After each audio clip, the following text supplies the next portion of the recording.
ऐसी ही बेहतरीन कहानियाँ सुनने के लिए केपी नॉवल चैनल को लाइक, शेयर और सब्सक्राइब करें। आने वाली कहानियों के बारे में जानने के लिए हमारे टेलीग्राम से जुड़ें। लिंक डिस्क्रिप्शन में है। BTTH डिसाइपल कैशबैक सिस्टम अध्याय 231 पिल थंडर के साथ दानव कठपुतली को प्रशिक्षित करना। आसमान के ऊपर इस घटना के अचानक प्रकट होने से स्वाभाविक रूप से ब्लैक स्केल्ड फ्रीज़िड पायथन भी चिंतित हो गया। ब्लैक स्केल्ड फ्रीज़िड पायथन ने गंभीर चेहरे के साथ आसमान की ओर देखा, काले बादलों पर ध्यान केंद्रित किया। ये वास्तव में पिल थंडर है, ब्लैक स्केल्ड फ्रीज़िड पायथन ने भारी स्वर में कहा, काले बादलों के भीतर चांदी के सांपों की तरह चलती बिजली को देखते हुए। इस भयानक प्राकृतिक शक्ति के तहत उसे भी घबराहट का एहसास हुआ। ऐसा कहा जाता है कि कुछ उच्च श्रेणी के अमृत जब बनते हैं तो स्वर्ग और पृथ्वी की ऊर्जा में गड़बड़ी पैदा कर सकते हैं, जिससे पिल थंडर आकर्षित होता है। अपने जीवन काल में ब्लैक स्केल्ड फ्रीज़िड पायथन ने केवल 2 बार पिल थंडर देखा था। पहली बार तब था जब उसने सेंट्रल कॉन्टिनेंट में 7वीं कक्षा के कीमियागर को गोलियां परिष्कृत करते देखा था, जहां गोलियां तैयार होते ही आसमान में गड़गड़ाहट हुई थी। दूसरी बार अब था, और यह महसूस किया जा सकता था कि इस बार गुहे द्वारा ट्रिगर की गई पिल थंडर 7वीं कक्षा के कीमियागर की तुलना में बहुत अधिक शक्तिशाली थी। मास्टर की ताकत पहले से ही 9 सितारा डू पूर्वज के स्तर तक पहुंच गई है, और पूर्ण प्रयास के साथ वह एक डू वेनेरेट से भी मुकाबला कर सकता है। इस 7वीं कक्षा के पिल थंडर से निपटना कोई समस्या नहीं होनी चाहिए। ये सोचकर ब्लैक स्केल्ड फ्रीज़िड पायथन ने थोड़ा आराम किया, अपना सिर उठाया और धीरे धीरे काले बादलों को देखते हुए कहा, जो लगातार गरजने वाली गर्जना कर रहे थे। ... जल्द ही आकाश में काले बादल घने और भारी हो गए। ऐसा लग रहा था कि वे जमीन पर दबाव डालने वाले हैं, जिससे एक बेहद दमनकारी एहसास हो रहा था। ब्लैक स्केल्ड फ्रीज़िड पायथन की नज़र में काले बादल गुहे के सिर के ठीक ऊपर लग रहे थे। बादलों के अंदर चांदी की बिजली चमक रही थी और कभी कभी टकराव से गरजने वाले विस्फोट होते थे, जिससे लोग डर जाते थे। गुहे को शून्य में शांत खड़े देखकर भयानक गड़गड़ाहट के प्रति उदासीन प्रतीत होते हुए ब्लैक स्केल्ड फ्रीज़िड पायथन ने उसके प्रति और भी अधिक प्रशंसा की। धमाका! अगले ही पल बादलों से अचानक एक मोटी चांदी की रोशनी फूट पड़ी। इसकी चमकदार चमक ने कुछ हद तक अंधेरे संसार को रोशन कर दिया। शून्य में गुहे ने घने बादलों और पास में लुढ़कती गड़गड़ाहट को देखा, जिससे उसके कान के पर्दे गूंजने लगे। क्या ये पिल थंडर है? बादलों में सांपों की तरह चलती चांदी की बिजली पर उसकी आंखें मजबूती से टिकी हुई थीं। अपने भीतर अपार शक्ति को महसूस करते हुए गुहे की आंखें आश्चर्य और उत्साह से चमक उठीं। कई कीमियागर उस दिन का इंतजार करते हैं जब वे एक ऐसी गोली को परिष्कृत कर सकें जो पिल थंडर को आकर्षित करे, लेकिन बहुत कम सफल होते हैं। अब गुहे पहले चरण में सफल हो गया था और अगला चरण भी सबसे महत्वपूर्ण था। धमाका! बादलों में चांदी की बिजली अधिक से अधिक तीव्र होती गई। अंततः पूरे आकाश में वातावरण अत्यंत दमनकारी हो गया। करीब 10 सेकंड बाद बादलों में अचानक एक दरार खुल गई। तुरंत एक चांदी की बिजली लगभग आधा फुट चौड़ी, एक विशाल चांदी के अजगर की तरह, एक गर्जना के साथ बादलों से बाहर निकली, जो घाटी में बैंगनी लाल गोली पर सीधा निशाना साध रही थी। चांदी की बिजली को गिरते देख गुहे का चेहरा शांत रहा। अपने हाथ की कोमल पकड़ के साथ एक लाल लंबी तलवार दिखाई दी। लाल लंबी तलवार कई 7वीं श्रेणी के जादू के कोर के साथ एक 7वीं श्रेणी का जादूकोर हथियार था। स्वर्ग विभाजन तलवार कला। अपने दिल में एक धीमी चीख के साथ अनगिनत तलवार की छायाएं लगभग तुरंत गुहे को घेर लेती हैं। धमाका! चांदी की बिजली ने भयंकर रूप से प्रहार किया, एक मजबूत प्राकृतिक शक्ति लेकर, और तलवार की छायाओं पर टूट पड़ी, जिससे एक जोरदार विस्फोट हुआ। फिर से देखा, विशाल चांदी की बिजली कई छोटी चिंगारियों में बदल गई थी। अनगिनत तलवार की छायाएं लगातार इन चिंगारियों पर प्रहार कर रही थीं, उन्हें जल्दी से छोटे चांदी के सांपों की तरह शून्य में फैला रही थीं। स्वर्ग विभाजन तलवार कला। तलवार की परछाइयों की परत दर परत अंतहीन लहरों की तरह सारी चांदी की बिजली को पकड़ती चली गई।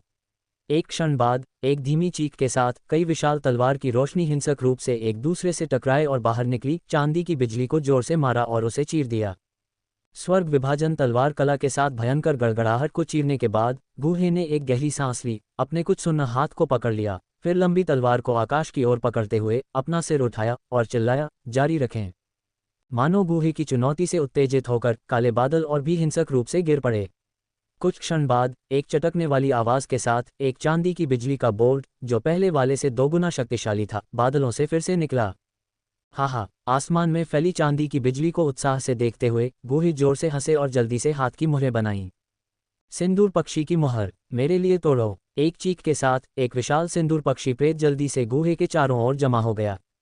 पृथ्वी दानव कठपुतली प्रकट हो।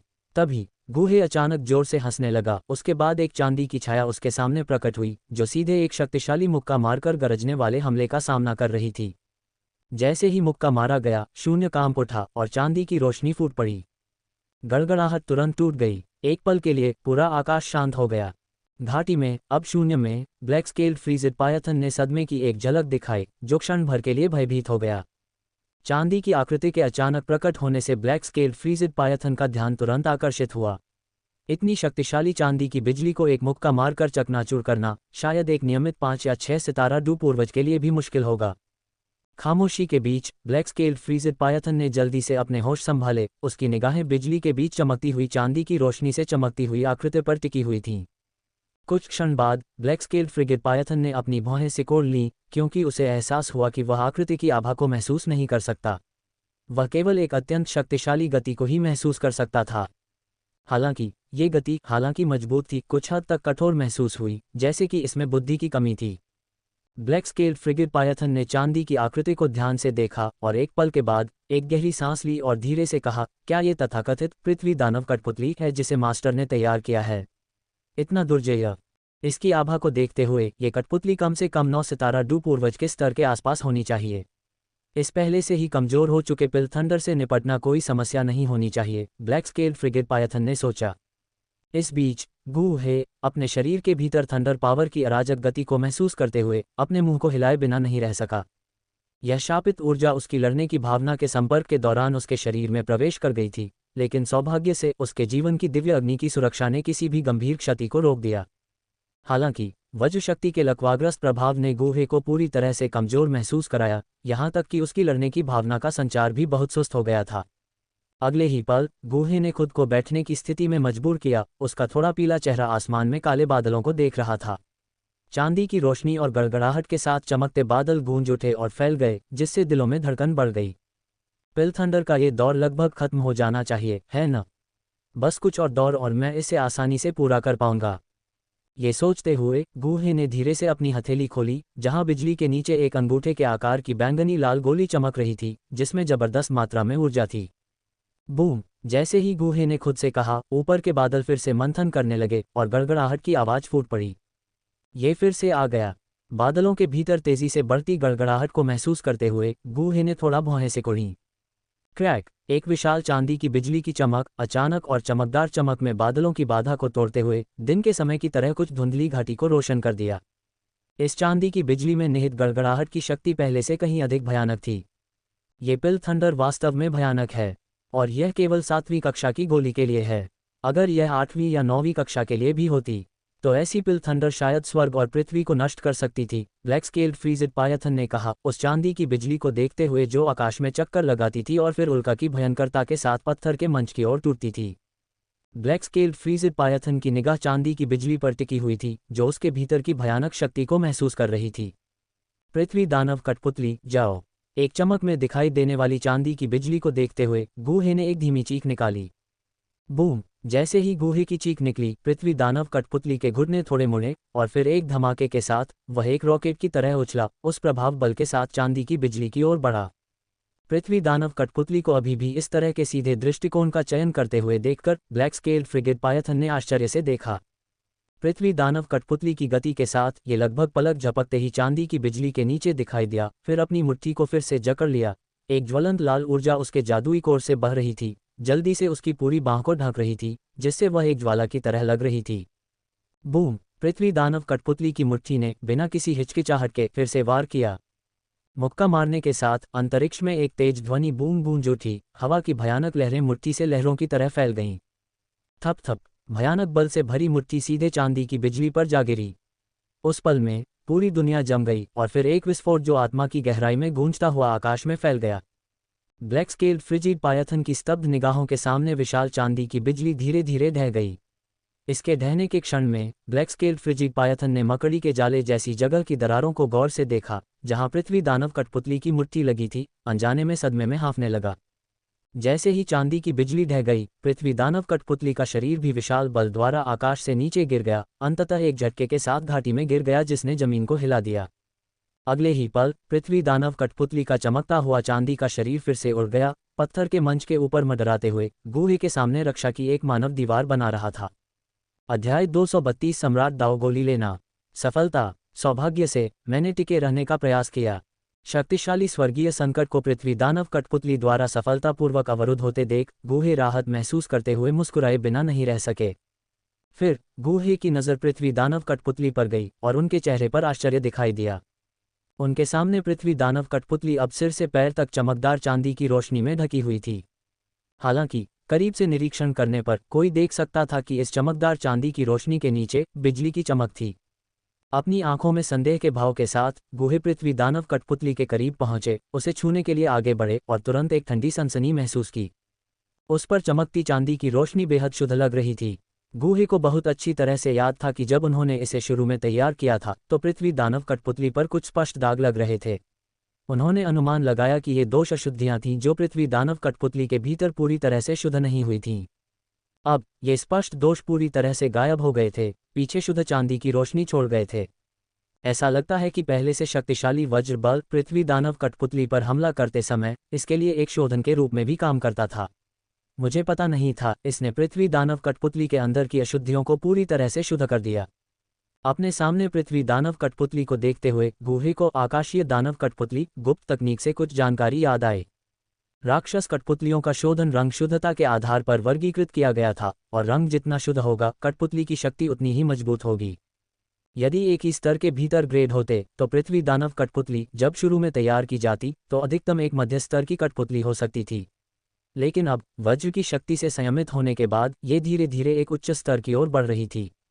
ऐसा लगता है कि यह पिल ट्रिब्यूलेशन मेरे लिए एक वरदान था। ये सोचते हुए गुहे के चेहरे पर एक शानदार मुस्कान उभरी। फिर उसने धीरे से अपना सिर उठाया। उसकी निगाहें आसमान में दिखाई देने वाले विशाल काले बादलों को देखकर उत्साह से भर गईं। काले बादलों के भीतर बिजली की चमक देखकर गुहे के दिमाग में अचानक एक विचार आया। अगर पृथ्वी दानव कठपुतली बची हुई थंडर ट्रिब्यूलेशन को अवशोषित कर ले तो क्या ये और भी शुद्ध हो जाएगी और ताकत में एक नई ऊंचाई तक पहुंच जाएगी। जैसे ही गुहे ने यह विचार किया, आकाश में चांदी की चमक एक बार फिर से चमक उठी। ये देखकर गुहे ने कोई चिंता नहीं दिखाई, बल्कि उसके चेहरे पर कुछ उत्सुक मुस्कान थी। उसने आदेश दिया, पृथ्वी दानव कठपुतली, मेरे लिए इसका सामना करना जारी रखो। गुहे का आदेश पाकर पृथ्वी दानव कठपुतली एक पल के लिए लगभग हिचकिचाई। यह एक बार फिर हवा में उछली और शक्तिशाली मुखों की एक श्रृंखला के साथ चांदी की बिजली का सामना किया। धमाका, धमाका, धमाका। आसमान में गरज के साथ धमाके की आवाजें जारी रहीं और गुहे की दृष्टि में चांदी की आकृति और भी चमकदार हो गई। यह आमने सामने का टकराव, जो पूरी तरह से ताकत का परीक्षण था, लगभग आधे घंटे तक चला। अंत में आकाश में काले बादलों के भीतर गरजने की शक्ति काफी कम हो गई। कुछ ही देर बाद काले बादलों ने धीरे धीरे मंडराना बंद कर दिया और उनका रंग फीका पड़ने लगा। स्पष्ट रूप से ये पिल क्लेश समाप्त हो गया था। जैसे जैसे काले बादल छंटते गए, दमनकारी भावना जो पूरे पर्वत शिखर को घेरे हुए थी पूरी तरह से खत्म हो गई। जब आसमान से फिर से सूरज की रोशनी की किरणें बरसीं तो ब्लैक स्केल्ड फ्रीज़िड पायथन ने राहत की सांस ली। उस दिव्य शक्ति के तहत वे बेहद दबा हुआ महसूस कर रहे थे। जैसे जैसे काले बादल छंटते गए, पृथ्वी दानव कठपुतली एक बार फिर से उतरी और गुहे के सामने प्रकट हुई। पृथ्वी दानव कठपुतली पर नजर डालते हुए, जो अब अपनी झिलमिलाती चांदी की रोशनी के साथ लगभग पूरी तरह से शुद्ध दिखाई दे रही थी, गुहे के मुंह पर एक संतुष्ट मुस्कान आ गई। उसने अपना हाथ हिलाया, कठपुतली को वापस अपनी स्टोरेज रिंग में खींच लिया और फिर एक जैड बोतल निकाली। सावधानी से उसने सफलतापूर्वक तैयार की गई सम्राट दाव गोली को उसमें रख दिया। नीचे घाटी में वापस आकर गुहे ने सम्राट दाव की गोली निकाली, जो एक लोंगन फल के आकार की थी, और बिना किसी हिचकिचाहट के उसे निगल लिया। जैसे ही गोली उसके शरीर में प्रवेश की, गुहे ने तुरंत अपनी साधना में लंबे समय से चली आ रही बाधा को ढीला महसूस किया। ये सोचते हुए गुहे जल्दी से इस अवसर को भांपते हुए क्रॉस लेग बैठ गया। गुहे को इस अवस्था में देखकर ब्लैक स्केल्ड फ्रिगेट पायथन जल्दी से घाटी के बाहर भाग गया और अपनी आभा को छिपा लिया, इस डर से कि वे गुहे को परेशान न करें। जल्द ही गुहे चुपचाप 10 दिनों तक घाटी में रहा। इन 10 दिनों के दौरान गुहे ने न केवल अपनी शारीरिक शक्ति में परिवर्तन देखा, बल्कि दुनिया के इस विशेष क्षेत्र में परिवर्तनों को भी ध्यान से महसूस किया। 15वें दिन घाटी के भीतर एक हरे पत्थर के मंच पर गुहे ने अपनी आंखें कसकर बंद कर लीं। उसके चारों ओर एक बैंगनी लौ नाच रही थी, जो जोर से जल रही थी। मंद रूप से ये जीवन शक्ति की एक जीवंत भावना को प्रकट कर रही थी। घाटी के बाहर उबे हुए ब्लैक स्केल्ड फ्रीज़िड पायथन ने हमेशा की तरह घाटी को अपनी आध्यात्मिक इंद्रियों से ढक लिया। इस समय उन्हें अचानक ऐसा लगा जैसे पूरा पहाड़ हिल गया हो। क्या यह एक भ्रम है? ब्लैक स्केल्ड फ्रीज़िड पायथन ने बड़बड़ाया। अचानक आए कंपन ने घाटी के चारों ओर की शांति को तोड़ दिया और पहाड़ पर मौजूद कुछ जादुई जानवर, जिन्होंने पिछले स्वर्गीय क्लेश से अपने डर को आखिरकार दूर कर लिया था, अब इस अप्रत्याशित कंपन के कारण उथल पुथल में थे। धमाका! जैसे ही ये जादुई जानवर शांत होने लगे, पहाड़ अचानक फिर से हिल गया। इस बार उन्होंने आखिरकार अशांति के स्रोत का पता लगा लिया और उनकी निगाहें घाटी के निचले हिस्से की ओर मुड़ गईं। ये वहां अशांति का स्रोत है, एक शक्तिशाली छठे स्तरीय जादुई जानवर ने बड़बड़ाया। स्वूश स्वूश स्वूश। यहाँ आपके अनुरोधित परिवर्तनों के साथ संशोधित अंग्रेजी अनुवाद है। शॉकवेव अत्यंत शक्तिशाली है और इसके प्रसार की सीमा भी बहुत दूर है। आसपास के पहाड़ों में कई मजबूत व्यक्ति जल्दी से उभरे और मध्य हवा में तैरने लगे। उनकी निगाहें संदेह से भरी हुई थीं क्योंकि वे नीचे घाटी को देख रहे थे। घाटी के प्रवेश द्वार के ऊपर आकाश में एक भयानक ऊर्जा भंवर, जो एक ब्लैक होल जैसा दिखता है, हिंसक रूप से स्वर्ग और पृथ्वी से ऊर्जा को चूस रहा है। धीरे धीरे उन्हें एक अत्यंत भयानक आभा का आभास होता है जो जागने वाली है। हिस! ब्लैक स्केल्ड फ्रिगिड पायथन का शरीर जल्दी से मध्य हवा में दिखाई देता है। उसकी आंखें घाटी में हो रहे हंगामे पर टिकी होती हैं। विशेष रूप से उस भयानक आभा को महसूस करने के बाद उसकी आंखों में एक स्पष्ट उत्साह की झलक दिखाई देती है। यह आभा, इसे फिर से मास्टर ने बनाया है। मुझे आश्चर्य है कि मास्टर इस बार इतना हंगामा क्यों कर रहे हैं। एक सरसरी निगाह डालने के बाद ब्लैक स्केल्ड फ्रिगिड पायथन जानता है कि उसका वर्तमान कार्य अपने स्वामी को परेशान करने वाली किसी भी चीज़ को रोकना है। जैसे ही ब्लैक स्केल्ड फ्रिगिड पायथन घाटी से बाहर निकल रहा है, घाटी में फैली बैंगनी लपटें अचानक घाटी के मुहाने से ज्वालामुखी विस्फोट की तरह बाहर निकलती हैं। फिर लपटें ऊपर आसमान में इकट्ठा होती हैं, जिससे सैकड़ों मीटर तक फैला एक विशाल लाल रंग का वर्मिलियन बर्ड बनता है। वर्मिलियन बर्ड का विशाल शरीर पूरी तरह से घाटी को ढक लेता है और इसकी घनी आभा कई लोगों को घुटनों के बल पर कमजोर महसूस कराती है। चिल्लाओ! लपटों के निकलने के साथ कई लोग सहज रूप से अपनी आंखें बंद कर लेते हैं और एक पल के बाद वे आखिरकार अपनी आंखें फिर से खोलते हैं। फिर वे विशाल वर्मिलियन बर्ड के दिल में धीरे धीरे एक पतली आकृति को प्रकट होते हुए देखते हैं। इस व्यक्ति के शरीर से विशाल आभा निकलती है। मास्टर डू वेनेरेट के लिए आगे बढ़ रहा है। इस आभा की जबरदस्त शक्ति को महसूस करते हुए ब्लैक स्केल्ड फ्रिगिड पायथन एक पल में अवाक हो जाता है। कुछ देर बाद वह गहरी सांस लेता है और कांपती हुई आवाज में बड़बड़ाता है। ये लगभग 10 मिनट तक चलता रहता है। उसके बाद आकाश में सिंदूरी पक्षी का भ्रम धीरे धीरे दूर हो जाता है।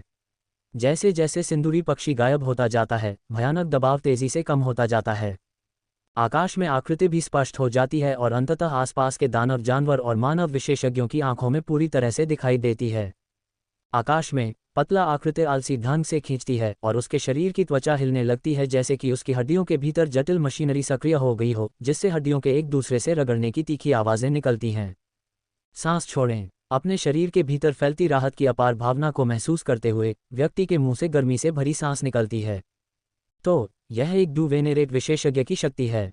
धीरे से अपना हाथ कसते हुए व्यक्ति अपने अंदर विशाल डू क्यूई को महसूस करता है और मोहित होने से खुद को रोक नहीं पाता। इस शक्ति में एक अनूठा आकर्षक आकर्षण होता है जो अनगिनत लोगों को अपना पूरा जीवन इसे पाने के लिए प्रेरित करता है। अपनी हथेली को आगे बढ़ाते हुए प्राचीन नदी अचानक उसके सामने की जगह को मोड़ देती है। अगर यह पकड़ किसी मानव शरीर पर लागू होती तो शायद एक डू वेनेरेट विशेषज्ञ का शरीर भी मौके पर ही खून के तालाब में बिखर जाता। एक विशाल शक्ति को महसूस करते हुए जो एक आकस्मिक इशारे से अंतरिक्ष को विकृत कर सकती है, प्राचीन नदी के चेहरे पर धीरे धीरे एक मुस्कान दिखाई देती है। इस उम्र में इस स्तर को प्राप्त करना निश्चित रूप से कई लोगों को ईर्ष्यालु बना देगा। उसी समय दानव जानवर पर्वत श्रृंखला में दूसरे और तीसरे दर्जे के दानव जानवरों से भरे घने जंगल में एक महिला तेजी से आगे बढ़ती है।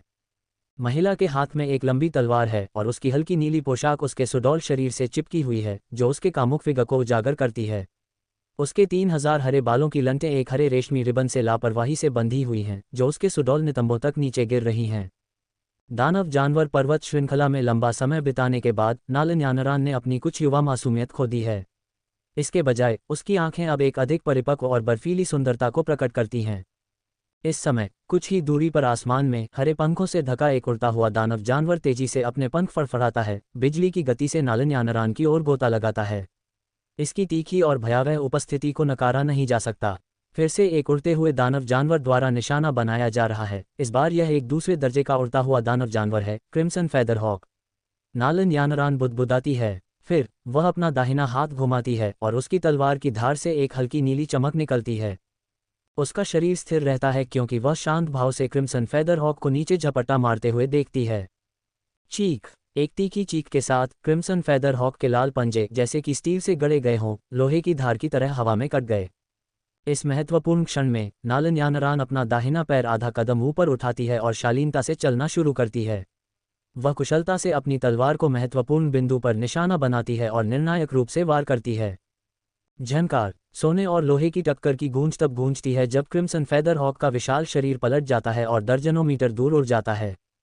उसकी तलवार की धार से खून टपकता है जो जमीन पर भारी मात्रा में गिरता है। नालन यानरान की भावनाएं अप्रभावित रहती हैं। उसके स्तर पर एक दानव जानवर को मारना खाने पीने की तरह ही नियमित है, जिसमें कोई मनोवैज्ञानिक दबाव नहीं है। इस दौरान उसने अपने दिन युद्ध में बिताए हैं और काफ़ी मात्रा में ऊर्जा खर्च की है। हालांकि वह अपनी तेज प्रगति को महसूस कर सकती है, जबकि उसकी साधना पहले की तुलना में केवल एक स्टार बढ़ी है। उसकी युद्ध जागरूकता, साथ ही साथ उसके मार्शल कौशल और आंतरिक ऊर्जा के उपयोग में काफ़ी सुधार हुआ है। गुरु, आपके इरादे आपके शिष्य के लिए स्पष्ट हैं, नालन यानरान ने अपने आप से कहा, अपनी तलवार से खून को हल्के से हिलाते हुए। स्वूश। अगले ही पल नालन यानरान हल्के से जमीन पर सूखे पत्तों पर कदम रखती है और उसका पूरा आकार एक क्षणभंगुर छाया की तरह गायब हो जाता है। वह जल्दी से अपने अगले लक्ष्य की ओर उड़ती है, जो आगे है। युद्ध के इन दिनों के बाद नालन यानरान काफ़ी दूरी से भी दानव जानवर की ताकत का अनुमान लगा सकती है। यह मोटे तौर पर कम तीसरे स्तर पर है।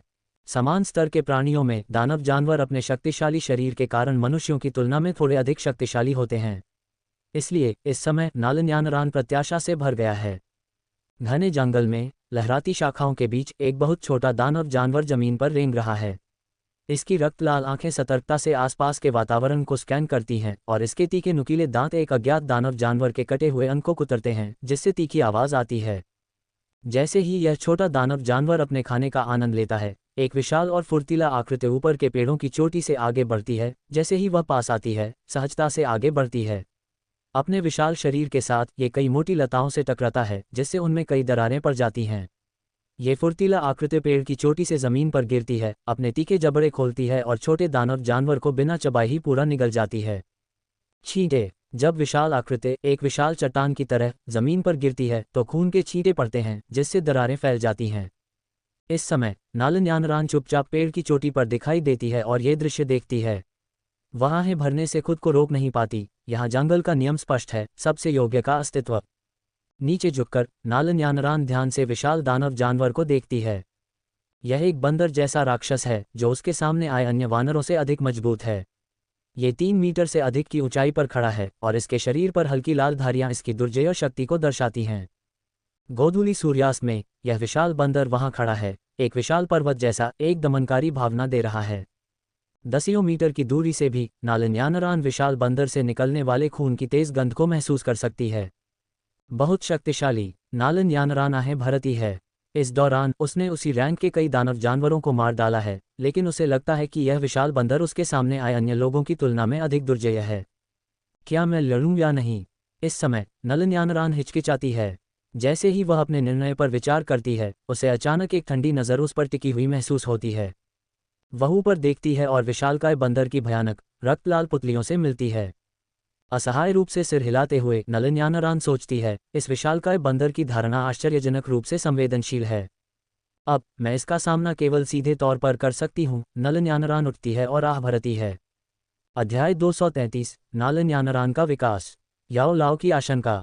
धमाका। विशालकाय बंदर ने एक गगनभेदी दहाड़ लगाए और उसका विशाल शरीर तोप के गोले की तरह नालन यानरान की ओर झपटा। धरती कांप उठी और आसपास के ऊंचे ऊंचे पेड़ विशालकाय बंदर के प्रभाव में ढह गए। नालन यानरान ने अपनी आंखें सिकोड़ लीं। विशालकाय बंदर के विशाल आकार के बावजूद वह आश्चर्यजनक रूप से फुर्तीला था। एक पल में विशालकाय बंदर नालन यानरान के पास पहुंच गया और बिजली की गति से उस पर झपट पड़ा। उसका खूनी मुंह चौड़ा हो गया, जिससे एक गड़गड़ाहट वाली दहाड़ निकली जो हवा में गूंज उठी और लहरें पैदा कर दी। ऐसे भयंकर जादुई जानवर का सामना करते हुए नालन यानरान ने लापरवाही बरतने की हिम्मत नहीं की। उसने अपनी तलवार को 8वीं कक्षा के जादुई मुख्य हथियार दिव्य पवन तलवार पर तेजी से घुमाया, जो उसे जियोसेंट्रिक नदी ने उपहार में दिया था। जैसे ही विशालकाय बंदर का विशाल तेज पंजा नीचे गिरा, नालन यानरान ने दिव्य पवन तलवार को तेजी से प्रहारों के साथ चलाया। Boom boom. अचानक घने जंगल में धातु के टकराने की आवाज गूंज उठी। कुछ ही सांसों में नालन यानरान ने विशालकाय बंदर पर 1 दर्जन से अधिक वार किए, लेकिन प्राणी के पंजे अभी तक उसे छू नहीं पाए थे। संघर्ष के एक और दौर के बाद नालन यानरान और विशालकाय बंदर अस्थायी रूप से अलग हो गए। अपनी तलवार की नोक पर खून के धब्बों को देखकर नालन यानरान को पता था कि उसके और विशालकाय बंदर के बीच ताकत में बहुत अंतर होने के बावजूद उसकी गति और 8वीं कक्षा के जादुई मुख्य हथियार के लाभ ने उसे नुकसान पहुंचाने की अनुमति दी। ये सोचकर नालन यानरान ने राहत की सांस ली। विशालकाय बंदर की तरफ से उसने उसके शरीर से बहते खून को देखा और उसकी आंखों में एक ठंडी रोशनी चमक उठी। जाहिर है वह इतनी कमजोर दिखने वाली मानव महिला के हाथों हार झेलने से क्रोधित था। दहाड़! एक बार फिर विशालकाय बंदर ने अपना खूनी मुंह खोला और पहाड़ों और जंगलों में एक भयानक दहाड़ गूंज उठी। फिर उसने अपनी विशाल भुजाओं को घुमाया जो उसकी उभरी हुई मांसपेशियों के बीच अद्वितीय विस्फोटक शक्ति से भरी हुई थीं। इस समय विशालकाय बंदर सबसे क्रूर तरीके से नालन यानरान का सामना कर रहा था। विशाल बंदर को अपने सबसे बड़े लाभ के साथ उस पर हमला करते हुए देखकर नालन यानरान ने उसका इरादा समझ लिया, अपनी श्रेष्ठ शक्ति से उसे एक ही झटके में परास्त करना। पहले पीछे हटो। अपना मन बना लेने के बाद नालन यानरान ने टकराव से बचने का फैसला किया। एक हल्के कदम के साथ नालन यानरान की आकृति विशालकाय बंदर के खूनी लाल पंजों से बाल बाल बच गई, क्योंकि वे उसकी ओर झपट्टा मार रहे थे। लगातार कई बार बचने के बाद विशालकाय बंदर की हमले की लय धीरे धीरे अव्यवस्थित हो गई। विशाल बंदर के घावों से अभी भी खून बहता हुआ देखकर नालन यानरान को पता चल गया कि उसका मौका आ गया था। अब जवाबी हमला करने की मेरी बारी है। स्वर्गीय प्रहार 2 तकनीक। नालन यानरान की दृढ़ पुकार के साथ आसपास की दुनिया की ऊर्जा हिंसक रूप से बढ़ गई। अनगिनत दृश्यमान ऊर्जा तरंगें जैसे कि किसी बल द्वारा खींची गई हों, नालन यानरान के हाथ में दिव्य पवन तलवार में पागलों की तरह भर गईं। साथ ही दिव्य पवन तलवार ने एक भयानक नीली रोशनी उत्सर्जित करना शुरू कर दिया। उसी समय नालन यानरान के शरीर के भीतर की लड़ाई की भावना ज्वार की लहर की तरह बाहर निकल आई। बस एक पल में उसकी पहले से भरी हुई लड़ाई की भावना पूरी तरह से समाप्त हो गई। मेरे शिक्षक ने मुझे जो डू तकनीक सिखाई थी वह वास्तव में भयानक है, नालन यानरान ने सोचा, क्योंकि उसने अपनी लड़ाई की भावना को समाप्त होते देखा। अगले ही पल जैसे ही नालन यानरान ने अपनी लड़ाई की भावना का अंतिम निशान दिव्य पवन तलवार में डाला, तलवार की नोक से बिजली की तरह एक आधा झांग लंबी लगभग 6 फीट नीली तलवार की चमक निकली, जो धीरे धीरे आगे बढ़ते हुए एक भयानक आभा लेकर चली गई। विशालकाय वानर। थोड़ा थका हुआ विशालकाय वानर नालन यानरान द्वारा छोड़े गए आभा को देखकर तुरंत सतर्क हो गया। जैसे ही नीली तलवार की चमक आने वाली थी, विशालकाय वानर ने अपने रक्त लाल विशालकाय पंजे उसके सामने फैला दिए, नालन यानरान के हमले को रोकने का प्रयास किया। बूम! जिस क्षण नीली तलवार की चमक ने विशालकाय वानर के तीखे पंजों पर प्रहार किया, घने जंगल में एक जोरदार विस्फोट हुआ। बूम! जैसे ही गड़गड़ाहट की आवाज गूंजी, वह क्षेत्र जहां विशालकाय वानर था उड़ती हुई धूल और मिट्टी से भर गया। राक्षस जानवर का विशाल शरीर जमीन से उछला और रुकने से पहले जल्दबाजी में 10 से अधिक विशालकाय पेड़ों को तोड़ दिया। फू! हमले के बाद नालन यानरान का शरीर कुछ कमजोर महसूस हुआ और वह जमीन पर आधी अधूरी बैठ गई। उसने जल्दी से अपनी स्टोरेज रिंग से एक गोली निकाली और अपनी कमजोर लड़ाई की भावना को फिर से भरने के लिए उसे निगल लिया। इस प्रक्रिया के दौरान गिरे हुए राक्षस जानवर की ओर से कोई हलचल नहीं हुई।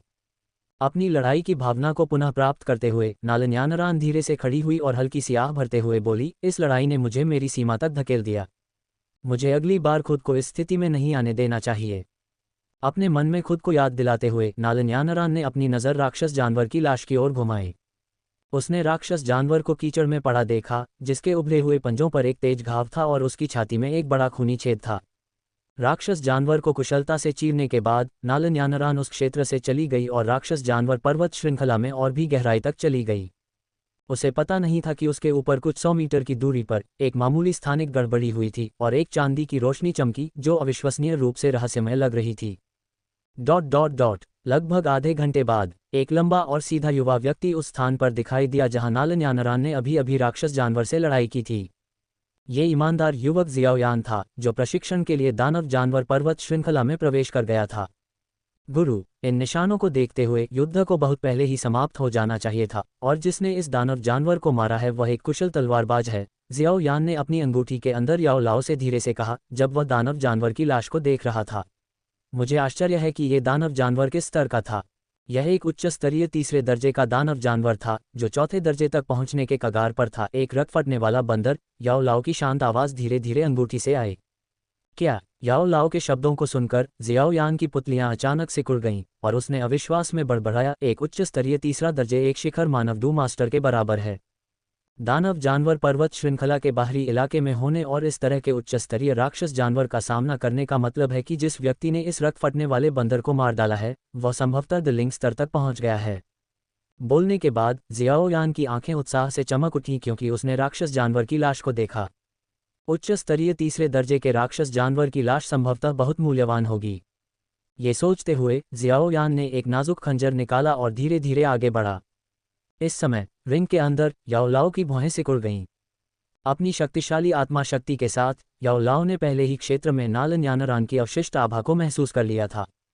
हालांकि जब उसने क्षेत्र को कवर करने के लिए अपनी आत्मा शक्ति का उपयोग करने की कोशिश की तो उसे एक बेहद खतरनाक आभा महसूस हुई जिससे वह हिचकिचाया। ये सोचकर कि इस तीसरे दर्जे के राक्षस जानवर के अवशेष नालन यानरान द्वारा छोड़े गए हो सकते हैं और जियाओ यान इसे एक महान खोज मानता है, याओ लाओ बिल्कुल भी खुश नहीं था। उसने कहा, छोटे यान, ये तो बस ऐसे टुकड़े हैं जो दूसरों को नहीं चाहिए। इन्हें उठाने की जहमत मत उठाओ। याओ लाओ की बातें सुनकर जियो यान, जिसने अपना खंजर उठाया था और शुरू करने के लिए तैयार था, हैरान भाव से बोला, शिक्षक को क्या हो गया है? उसने हमेशा मुझे सिखाया है कि धन थोड़ा थोड़ा करके जमा होता है। हालांकि जियोयान के मन में संदेह था, लेकिन उसने हमेशा याओ लाओ की बातों का बिना सवाल किए पालन किया। अगर शिक्षक ने ऐसा कहा है तो इसके पीछे कोई कारण होना चाहिए। अच्छी सामग्री की कितनी बर्बादी। हल्की आह भरते हुए जियोयान ने अपना खंजर रख दिया और धीरे धीरे उस क्षेत्र से बाहर निकल गया। अध्याय 234, बैंगनी क्रिस्टल की गोली लेना। 5 सितारा डू मास्टर। जियाओयान के चले जाने के बाद नालन यानरान शांत पहाड़ी चट्टान के पास एक बड़ी चट्टान पर क्रॉस लेग बैठ गया, जहां से वह 20 मील से ज्यादा दूर नहीं था।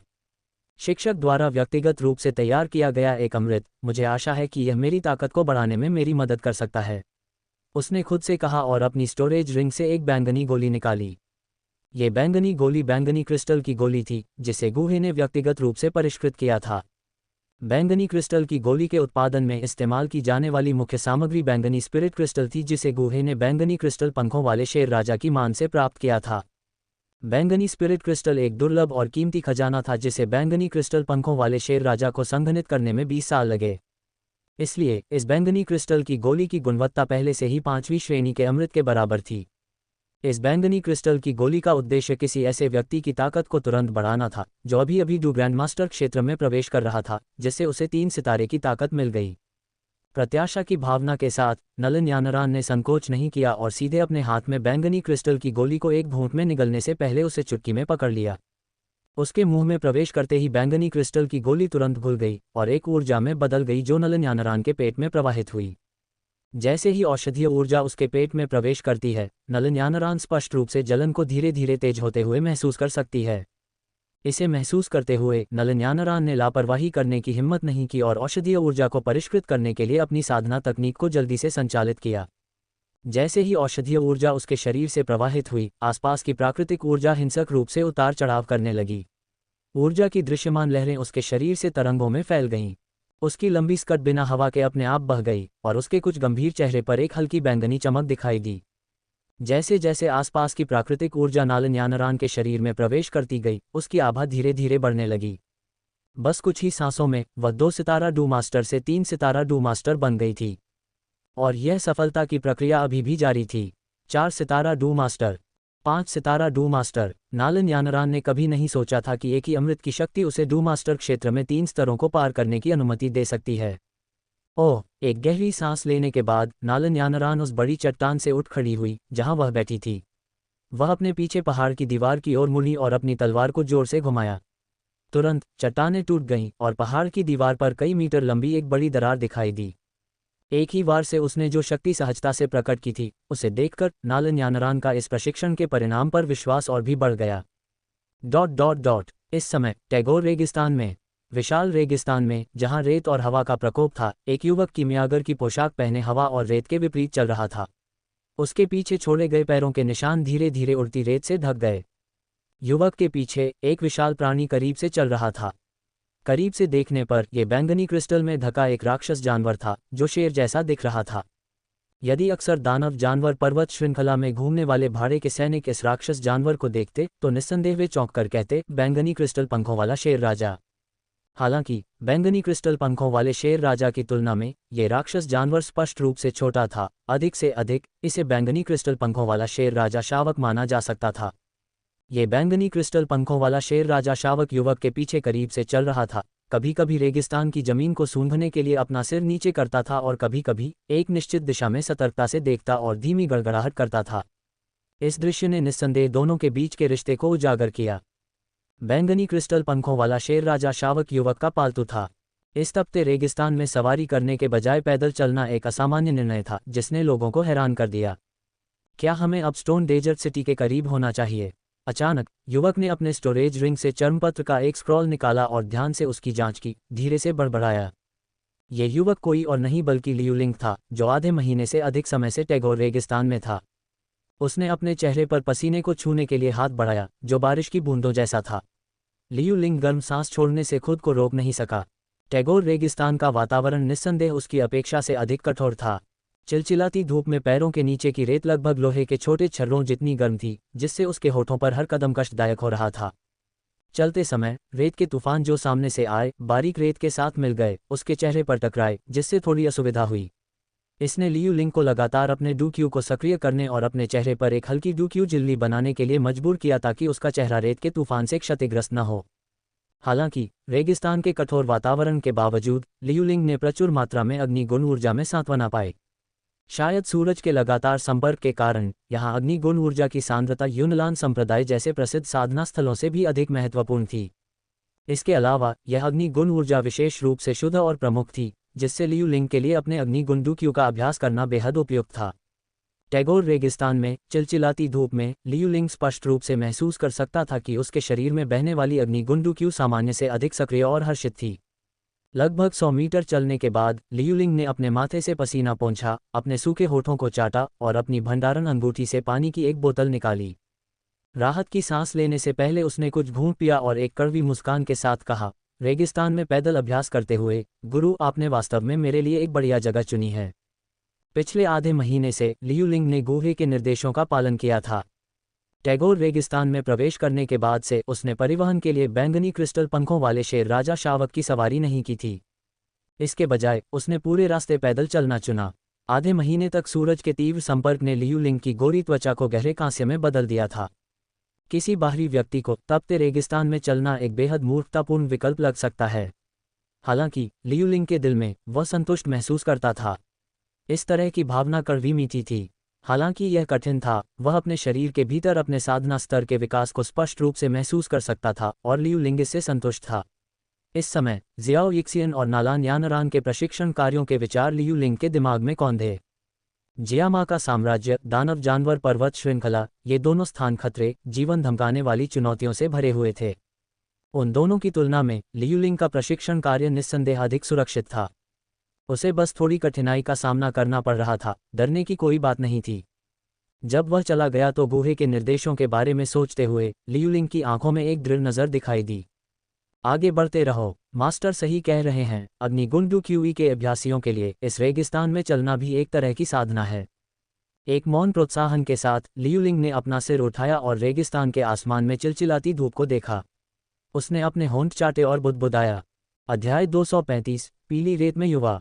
अपने माथे से पसीना पोंछते हुए लियू लिंग अपने हाथ की एक लहर से रेगिस्तान के माध्यम से पूर्व की ओर मुड़ने वाला था, जब उसकी अभिव्यक्ति अचानक बदल गई और उसने तेजी से उसके सामने पीली रेत में मुक्का मारा। जैसे ही उसकी शक्तिशाली हथेली का प्रहार ज्वाला की लकीरों के साथ रेत में घुस गया, उसके भीतर से एक तीखी चीख निकली। ये दृश्य देखकर उसके पीछे युवा बैंगनी पंखों वाला शेर राजा शावक आगे बढ़ा, अपने विशाल पंजे रेत में खोदने के लिए बढ़ाए।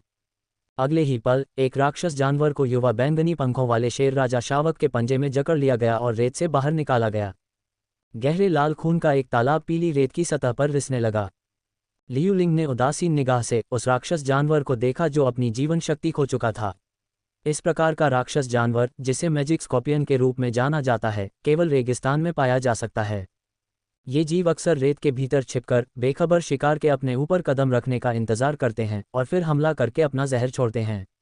जादुई बिच्छू छिपने में अविश्वसनीय रूप से माहिर होते हैं, यहाँ तक कि जो लोग नियमित रूप से रेगिस्तान में यात्रा करते हैं वे भी कभी कभी उनके हमलों का शिकार हो सकते हैं। इसलिए हालांकि उन्हें प्रथम श्रेणी के जानवरों से कम माना जाता है, लेकिन उन्हें अक्सर मनुष्यों द्वारा रेगिस्तान में सबसे ज्यादा परेशान करने वाले जीवों में से एक माना जाता है।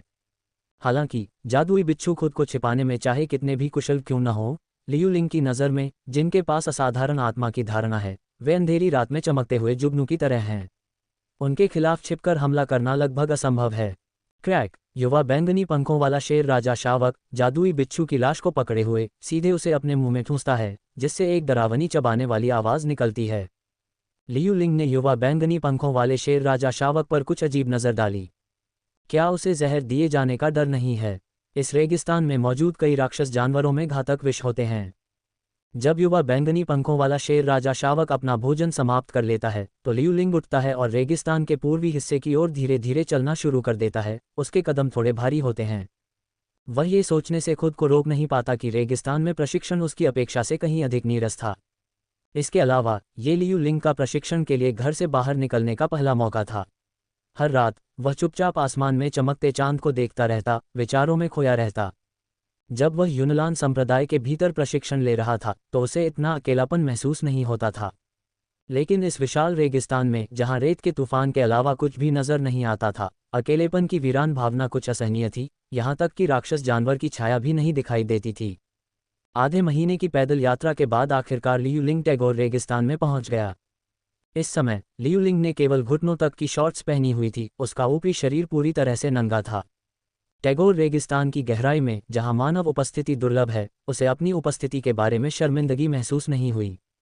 संप्रदाय छोड़ने से पहले गुहे ने उसे बताया था कि त्वचा को सूरज के संपर्क में लाने से हवा में निहित अग्नि गुण ऊर्जा का अधिक कुशल अवशोषण हो सकेगा। लियू लिंग हमेशा अपने शिक्षक के शब्दों का सम्मान करता था। इस प्रकार जब वह टैगोर रेगिस्तान में पहुंचा और खुद को अकेला पाया तो उसने बस अपने कपड़े उतार दिए। रेगिस्तान की अंतहीन सुनहरी रेत पर शॉर्ट्स में एक आकृति चिलचिलाती पीली रेत पर लेटी हुई अपने दांत काट रही थी। स्वाभाविक रूप से लियू लिंग थी। यूनलान संप्रदाय में वापस लियू लिंग अपने शरीर को प्रतिदिन आध्यात्मिक तरल से तपाता था।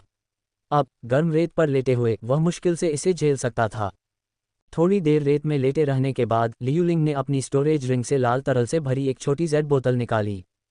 बोतल खोलकर उसने उसे थोड़ा झुकाया और लाल तरल की कुछ बूंदें अपनी कुछ काली पड़ चुकी पीठ पर डाली। हिस, जब लाल तरल, जिसे ब्लड फायर स्पिरिट लिक्विड के नाम से जाना जाता है, उसकी पीठ को छू गया तो लियू लिंग ने अपने दांतों को कसकर भींच लिया और ठंडी सांस छोड़ी। उसने पीली रेत का एक मुट्ठी भर हिस्सा पकड़ लिया, इस बात की परवाह किए बिना कि रेत बहुत गर्म है या नहीं। ये रक्त अग्नि आत्मा द्रव शरीर के सभी छिद्रों को खोलने के लिए डिजाइन किया गया है, जिससे त्वचा हवा में अग्नि गुण ऊर्जा के प्रति अधिक संवेदनशील हो जाती है, जिससे साधना की प्रभावशीलता दोगुनी हो जाती है। आधे महीने की साधना ने वास्तव में अच्छे परिणाम लाए हैं। मैं पहले से ही अपने शरीर में डू क्यूई को 7 सितारा डू ग्रैंड मास्टर के दायरे की ओर बढ़ते हुए महसूस कर सकता हूँ, लियू लिंग ने उत्साह से कहा। अपने शरीर के भीतर परिवर्तनों को महसूस करते हुए उसने रेत पर अपना हाथ लहराया। फिर लियू लिंग ने फिर से रक्त अग्नि आत्मा द्रव की कुछ और बूंदें टपकाईं, इसे अपने पूरे शरीर पर फैला दिया। वह ऊपर चिलचिलाती धूप की ओर अपनी पीठ करके लेट गया और अपने सिर को गर्म रेत के ढेर में दबा लिया। अपने चेहरे को डू क्यूई फिल्म की एक परत से ढक लिया। इस रेगिस्तान में हालांकि हर जगह मजबूत अग्नि गुण ऊर्जा से भरी हुई है, सूरज के संपर्क में आने के एक दिन बाद पीली रेत में ऊर्जा अधिक परिष्कृत हो जाती है। इसलिए लियू लिंग की साधना की अनोखी विधि उसके शरीर को रेत से संचित अग्नि गुण ऊर्जा को पागलपन की तरह अवशोषित करने की अनुमति देती है। रेत में अपना सिर दफनाने के बाद लियू लिंग की इंद्रियां धीरे धीरे लुप्त हो गईं। हवा और रेत की उग्र ध्वनि धीरे धीरे गायब हो गई। अपना ध्यान अंदर की ओर मोड़ते हुए उसने देखा कि उसकी पीठ पर लगाया गया रक्त अग्नि तरल चिलचिलाती धूप में तेजी से उसके शरीर में प्रवेश कर रहा था। जलन के दर्द के बावजूद उसकी मांसपेशियां अनियंत्रित रूप से हिल रही थीं, लेकिन मजबूत और शुद्ध अग्नि गुण ऊर्जा ने उसे पीड़ा के बीच संतुष्टि की भावना दी। त्वचा पर रक्त अग्नि आत्मा तरल की उत्तेजना के साथ आसपास के वातावरण में पहले से ही समृद्ध अग्नि गुण ऊर्जा अपने स्रोत को खोजने लगती थी, जो लगातार लियू लिंग के शरीर में भर रही थी। एक 6 स्टार डू ग्रैंड मास्टर के रूप में लियू लिंग को इस आने वाली ऊर्जा को ठीक से चैनल करने के लिए बहुत प्रयास करने की आवश्यकता नहीं थी। इस अग्नि गुण ऊर्जा के प्रवाह को कई मध्याह्न रेखाओं के माध्यम से नियंत्रित किया गया और शोधन के बाद ऊर्जा को उसके निचले पेट में लाल चक्रवात में इंजेक्ट किया गया। इस नीरस और एकाकी वातावरण में साधना धीरे धीरे जारी रही। जब लियू लिंग की पीठ पर रक्त अग्नि आत्मा तरल पूरी तरह से वाष्पित हो गया तो लाल चक्रवात में अंततः लाल रंग के तरल की एक छोटी बूंद संघनित हुई। ये छोटा लाल रंग का तरल चक्रवात के भीतर खुशी से बह रहा था, झील में एक छोटी मछली की तरह जीवंत और फुर्तीला। इस नवगठित लाल रंग की बूंद को देखते हुए लियू लिंग थोड़ा मुस्कुराया। कुछ समय की खोज के बाद उसने मोटे तौर पर गणना की थी कि जब चक्रवात में लगभग 30 बूंदें जमा हो जाएंगी तो उसके पास 7 सितारा डू ग्रैंडमास्टर तक आगे बढ़ने के लिए पर्याप्त ऊर्जा होगी। अब चक्रवात में 28 लाल रंग की बूंदों के साथ इसका मतलब था कि 2 और बूंदों के साथ लियूलिंग 7 सितारा डू ग्रैंडमास्टर तक आगे बढ़ सकता है। लगभग पहुंच ही गए। धीरे से बुदबुदाते हुए लियूलिंग ने अचानक अपना सिर उठाया, अपने बालों से रेत को जोर से हिलाया, फिर रेत की सतह से उछलकर आकाश की ओर चिल्लाया, लगभग पहुंच ही गए। 7 स्टार डू ग्रैंडमास्टर। अध्याय 236 स्टोन डेजर्ट सिटी में पहुंचना। जियो यी जियांग की प्रारंभिक प्रसिद्धि।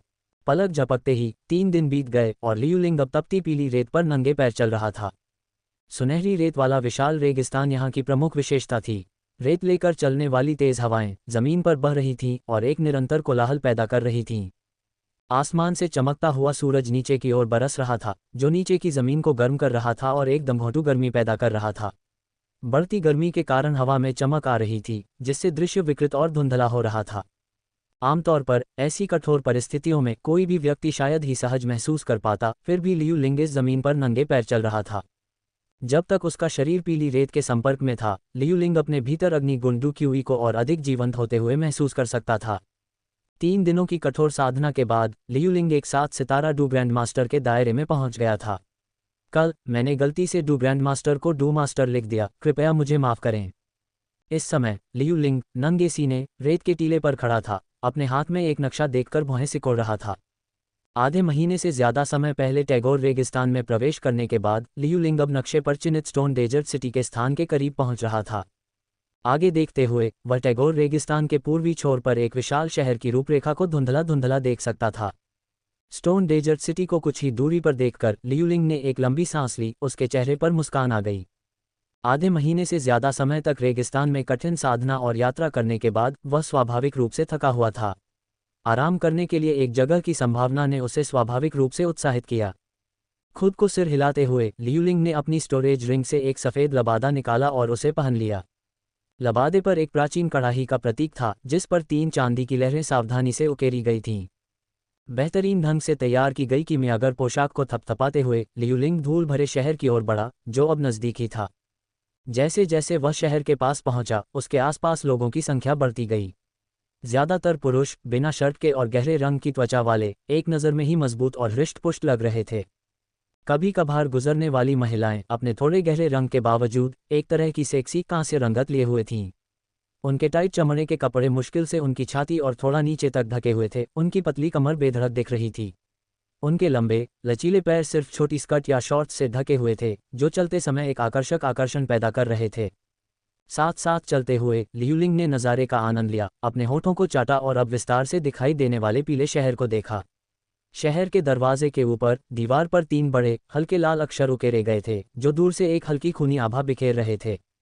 पत्थर का रेगिस्तानी शहर, लियूलिंग ने धीरे से मुस्कुराते हुए कहा, जैसे ही वह धीरे धीरे शहर के दरवाजे के पास पहुंचा।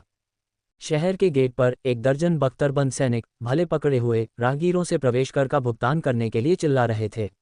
गर्मी की परवाह किए बिना इन सैनिकों को पूरी तरह से हथियारों से लैस देखकर लियूलिंग को कुछ आश्चर्य हुआ। यहाँ की सुरक्षा कुछ बड़े शहरों की तुलना में और भी सख्त लग रही थी। शायद गर्मी के मौसम के कारण पहरेदार चिड़चिड़े लग रहे थे। उनकी बेबाक चीखें लगातार गेट पर मौजूद लोगों को उकसा रही थीं। गेट के पास पहुंचते हुए लियूलिंग ने सैनिकों की चीखों पर थोड़ा सा भौहें सिकुड़ी, अपना सिर हिलाया और सीधे शहर की ओर चल दिया। साम्राज्य में कीमियागरों के साथ लगभग कुलीनों जैसा व्यवहार किया जाता था और उन्हें ऐसे प्रवेश करों से छूट दी जाती थी, एक विशेषाधिकार जिसकी लियूलिंग सराहना करता था। अरे बच्चे, तुम प्रवेश करने के लिए पैसे क्यों नहीं दे रहे हो? एक सैनिक ने लियूलिंग को घूरते हुए देखा, क्योंकि वह सीधे शहर में चला गया था, लेकिन जब उसने लियूलिंग के परिष्कृत कीमियागर लबादे को देखा तो उसका चिल्लाना बंद हो गया। उसका गुस्सा भरा भाव तुरंत एक चापलूसी भरी मुस्कान में बदल गया। सर, क्या आप शहर में प्रवेश कर रहे हैं? हाँ। बिना रुके लियूलिंग कांपते हुए सैनिक के पास से चला गया और शहर में आगे बढ़ गया। गल्प, राहत की सांस लेते हुए कि लियूलिंग ने उसकी पिछली अशिष्टता पर कोई आपत्ति नहीं जताई, सैनिक ने मुश्किल से निगला, पीछे मुड़ा और सम्मानपूर्वक पुकारा, सर, टैगोर रेगिस्तान में सांप लोग हाल ही में बेचैन हो गए हैं। अगर आप शहर से बाहर निकलते हैं तो कृपया सावधान रहें। लियूलिंग ने अपनी गति धीमी कर दी, शहर की दीवारों के अंधेरे में गायब होने से पहले एक सिर हिलाकर इस अप्रत्याशित जानकारी को स्वीकार किया। अरे, ये बहुत करीब था। अगर उच्च अधिकारियों को पता होता कि मैंने तीसरी श्रेणी के किमियागर को नाराज किया है तो वे मुझे कुत्तों के सामने फेंक देते। लियू लिंग की विदा होती हुई आकृति को देखकर सैनिक ने राहत की सांस ली, अपने माथे से ठंडा पसीना पोंछते हुए। अपनी पोस्ट पर वापस लौटते हुए वह बहुत अधिक संयमित लग रहा था। अब वह आने वाले आगंतुकों पर अशिष्टता से चिल्ला नहीं रहा था। जैसे ही लियू लिंग कुछ धुंधले शहर की दीवार के रास्ते से बाहर निकला, उसकी दृष्टि चमक उठी। शहर अपनी विशिष्ट रेगिस्तानी वास्तुकला के साथ नजर आने लगा। साम्राज्य के भीतर के शहरों की तुलना में रेगिस्तान में बसा शहर ज्यादा सरल और मजबूत था। शायद टैगोर रेगिस्तान से इसकी निकटता के कारण इसकी सुरक्षा ज्यादा कड़ी थी। हर जगह पूरी तरह से सशस्त्र सैनिक गश्त कर रहे थे। रास्ता बनाओ, रास्ता बनाओ। तभी शहर के दरवाजे से एक आज्ञाकारी आवाज गूंजी, साथ में घोड़ों की टापों की तेज आवाज भी। ये सुनकर लियू लिंग रुक कर देखने से खुद को रोक नहीं पाया। एक पल बाद 2 सींग वाले गैंडे घोड़ों द्वारा खींची गई एक गाड़ी शहर के दरवाजे के बाहर से दाखिल हुई। गाड़ी तेजी से आगे बढ़ी, पैदल चलने वालों से बचते हुए और धूल उड़ाते हुए। गाड़ी पर हवा में एक झंडा लहरा रहा था जिस पर मोटाई मर्सिनरी ग्रुप लिखा था, जो लोहे के खून वाली कठोरता का आभास दे रहा था। गाड़ी के पीछे कई मजबूत आदमी हथियारबंद और गेंडा घोड़ों पर बैठे तेज आंखों से राहगीरों को देख रहे थे। खून की गंध से सराबोर उनकी आभा से पता चल रहा था कि वे असली योद्धा थे, न कि कोई भाड़े के सैनिक। तो यह मोटाई भाड़े के सैनिक समूह है। कोई आश्चर्य नहीं कि वे इतने दबंग हैं। स्टोन डेजर्ट सिटी में मोटाई भाड़े के सैनिक समूह शीर्ष 3 में शुमार है। केवल सैंड भाड़े के सैनिक समूह ही उनसे आगे है। ऐसा कहा जाता है कि उनका नेता एक डू ग्रैंड मास्टर है, जिससे उनकी स्थिति अडिग है। सैंड भाड़े के सैनिक समूह के अलावा केवल स्टॉर्म भाड़े के सैनिक समूह ही मोटाई का मुश्किल से मुकाबला कर सकता है। हाँ, मैंने सुना है कि मोटाई भाड़े के सैनिक समूह की स्थापना 2 भाइयों ने की थी। वे अन्य 2 प्रमुख समूहों के नेताओं की तुलना में बहुत छोटे हैं। जैसे ही गाड़ी गुजरी, आसपास के लोग मोटाई भाड़े के सैनिक समूह के बारे में कानाफूसी करने लगे। उनकी बातचीत से लियू लिंग को स्टोन डेजर्ट सिटी के बारे में और अधिक जानकारी मिली। मोटाई भाड़े का समूह अभी अभी गुजरी दबंग गाड़ी के बारे में सोचते हुए लियू लिंग की आंखों में उत्साह और दृढ़ संकल्प चमक उठा। उसके शिक्षक ने उसे स्टोन डेजर्ट सिटी में सबसे मजबूत भाड़े के समूह की स्थापना करने का काम सौंपा था, जो बाकी सभी से आगे निकल जाए। लेकिन लियू लिंग लोगों की बातों से पहले से ही जानता था कि स्टोन डेजर्ट सिटी में सबसे मजबूत केवल निम्न स्तर के डू ग्रैंड मास्टर थे। अपनी वर्तमान ताकत के साथ एक भाड़े के समूह की स्थापना करना और धीरे धीरे स्टोन डेजर्ट सिटी में सबसे बड़ा बनना मुश्किल नहीं होगा। जियामा साम्राज्य के पड़ोसी देश के रूप में यू साम्राज्य का क्षेत्र जियामा साम्राज्य से छोटा नहीं था और कुछ पहलुओं में और भी विशाल था। हालांकि जियामा साम्राज्य की तुलना में यू साम्राज्य निस्संदेह बहुत अधिक अराजक था। जहर मास्टर, एक पेशा जो जियामा साम्राज्य में लगभग सार्वभौमिक रूप से तिरस्कृत था, यू साम्राज्य में असाधारण रूप से फला फूला। हर शहर में जहर मास्टर के लबादे में लोग देखे जा सकते थे। यून साम्राज्य में जियामा साम्राज्य में दुर्लभ एक दृश्य आम था, जहर की बिक्री। साम्राज्य के हर शहर में जहरीले पदार्थों की बिक्री में विशेषज्ञता वाली दुकानें थीं। जहर से संबंधित कोई भी चीज़ वहां खरीदी जा सकती थी। जहर जितना मजबूत होता था, कीमत उतनी ही अधिक होती थी। इस समय यून साम्राज्य के ब्लैक मिस्ट सिटी में एक व्यक्ति एक विस्तृत काले लबादे और घूंघट वाले चेहरे में एक दुकान में जहरीले कीड़े और जड़ी बूटियां खरीद रहा था। बॉस, इन सभी वस्तुओं की कुल कीमत कितनी है? क्या आपको ये सब चाहिए? दुकान में शानदार कपड़े पहने दुकानदार ने उत्साह से काले लबादे वाले व्यक्ति से पूछा। काले लबादे वाले व्यक्ति ने अकेले ही दुकान में मौजूद सभी उच्च श्रेणी के जहर खरीद लिए थे। ये बिक्री अकेले ही दुकान की पूरी तिमाही की कमाई से अधिक हो सकती है। हाँ, मुझे वे सभी चाहिए। जल्दी करो और मेरे लिए उन्हें ले आओ, काले लबादे वाले व्यक्ति ने निश्चितता के साथ कहा। ठीक है, जब तक मैं इन्हें तैयार करता हूँ, कृपया यहीं आराम करें, दुकानदार ने पीछे के कमरे में जाने से पहले कहा। दुकानदार के चले जाने के बाद काले वस्त्र पहने व्यक्ति ने अपने आप से कहा, वाह, मेरे गुरु द्वारा दिए गए कार्य को पूरा करने के एक कदम और करीब। ये व्यक्ति कोई और नहीं बल्कि जियाओ ही जियान था, जिसे लियू यून संप्रदाय द्वारा प्रशिक्षण के लिए यून साम्राज्य में भेजा गया था। यून साम्राज्य में आने के 1 महीने से भी कम समय में जियाओ ही जियान की साधना पहले से ही 3 सितारा डूलिंग के स्तर तक पहुंच चुकी थी, जो गुहे द्वारा आवश्यक डूकिंग क्षेत्र के बहुत करीब थी। जियाओ ही जियान के लिए जहरीले कीड़े और जड़ी बूटियां इकट्ठा करना और भी आसान था। लगभग हर शहर में जहां वह जाती थी, उसे जहरीले कीड़े और जड़ी बूटियां मिलती थीं। जहां तक आखिरी कार्य की बात है, 5 सितारा कीमियागर तक पहुंचना जियाओ ही जियान के लिए भी यह मुश्किल नहीं था। जैसे ही जियाओ ही जियान अपना कार्य पूरा करके वापस लौटने के लिए उत्सुक थी, दुकान पर कई बिन बुलाए मेहमान आ गए। क्या आपको यकीन है कि वह व्यक्ति यहाँ है? लाल रंग के एक युवक ने अपने परिचारक से पूछा। हाँ, मैंने उसे अपनी आंखों से प्रवेश करते देखा। उसकी आकृति बिल्कुल वैसी ही है जैसी हमने सौजहर पर्वत पर देखी थी। परिचारक ने दुकान के प्रवेश द्वार की ओर इशारा करते हुए पुष्टि की। किनबो, अब यह आप पर निर्भर है। लाल वस्त्र पहने युवक ने अपने पीछे खड़े पीले वस्त्र पहने एक अधेड़ उम्र के व्यक्ति की ओर रुख किया। चिंता मत करो, मास्टर वान है, युवक द्वारा किनबो कहे जाने वाले व्यक्ति ने सम्मानपूर्वक उत्तर दिया। फिर समूह एक खतरनाक आभा के साथ दुकान में घुस गया। दुकान में मौजूद अन्य ग्राहक लाल वस्त्र पहने युवक और उसके साथियों को देखकर जल्दी से एक तरफ हट गए और उनके लिए एक रास्ता बना दिया। संयोग से ये रास्ता जियाओ यीजियान की ओर जाता था, जिसे लाल वस्त्र पहने युवक ढूंढ रहा था। काले घूंघट के नीचे जियाओ यीजियान की भौं युवक को देखकर उठी और उसने जल्दी से दुकानदार से आग्रह किया, दुकानदार, क्या मेरा सामान तैयार है? लगभग बस 3 मिनट और।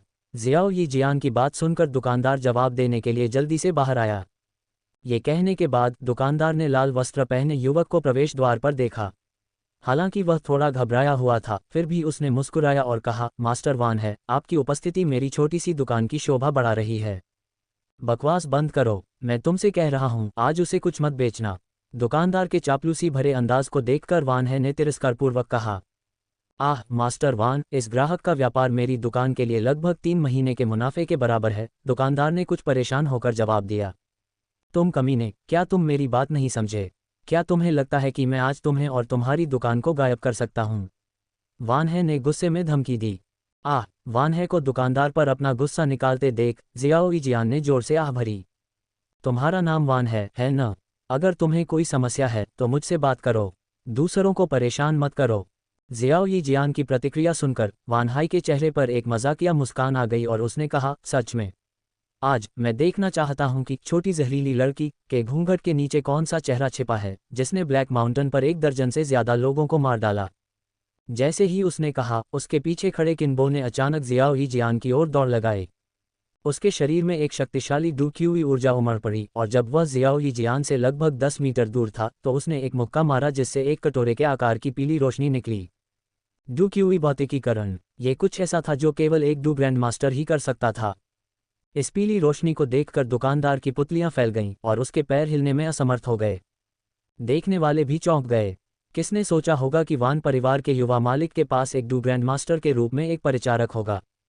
काले रंग के इस व्यक्ति का भाग्य खराब है। ब्लैक मिस्ट सिटी में मास्टर वान को अपमानित करने का मतलब है कि अब केवल एक ही रास्ता बचा है, मौत।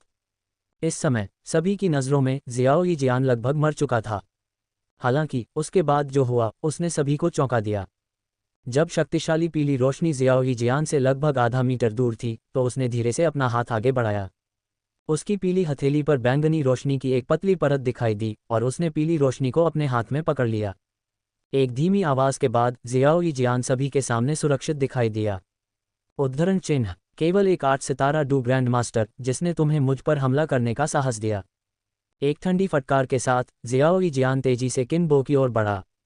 ठंडी रोशनी की एक चमक गुजरी और किनबो ने अविश्वसनीय रूप से अपना गला ढक लिया और धीरे धीरे पीछे की ओर गिर गया। थर्ड, किनबो के अप्रत्याशित गिरने से वान है पूरी तरह से डर गया, जो बहुत पीछे नहीं खड़ा था। प्रवेश करते समय उसका अहंकार चला गया था और वह अनजाने में पीछे हट गया। तुम्हारी बारी। कमरे में मौजूद एकमात्र डू ग्रैंड मास्टर से निपटने के बाद जियाओ यीजियान की नज़र वान है पर गई। वान है सिर्फ 8 सितारा डू फाइटर था और जियाओ यीजियान के लिए उसे मारना चींटी को कुचलने जितना आसान था। छोटी जहरीली लड़की, जल्दबाजी मत करो, चलो बात करते हैं। मैंने तुम्हें पिछली बार एक मौका दिया था और तुमने उसे संजोया नहीं। जियाओ यीजियान की आंखों में एक ठंडी रोशनी दिखाई दी।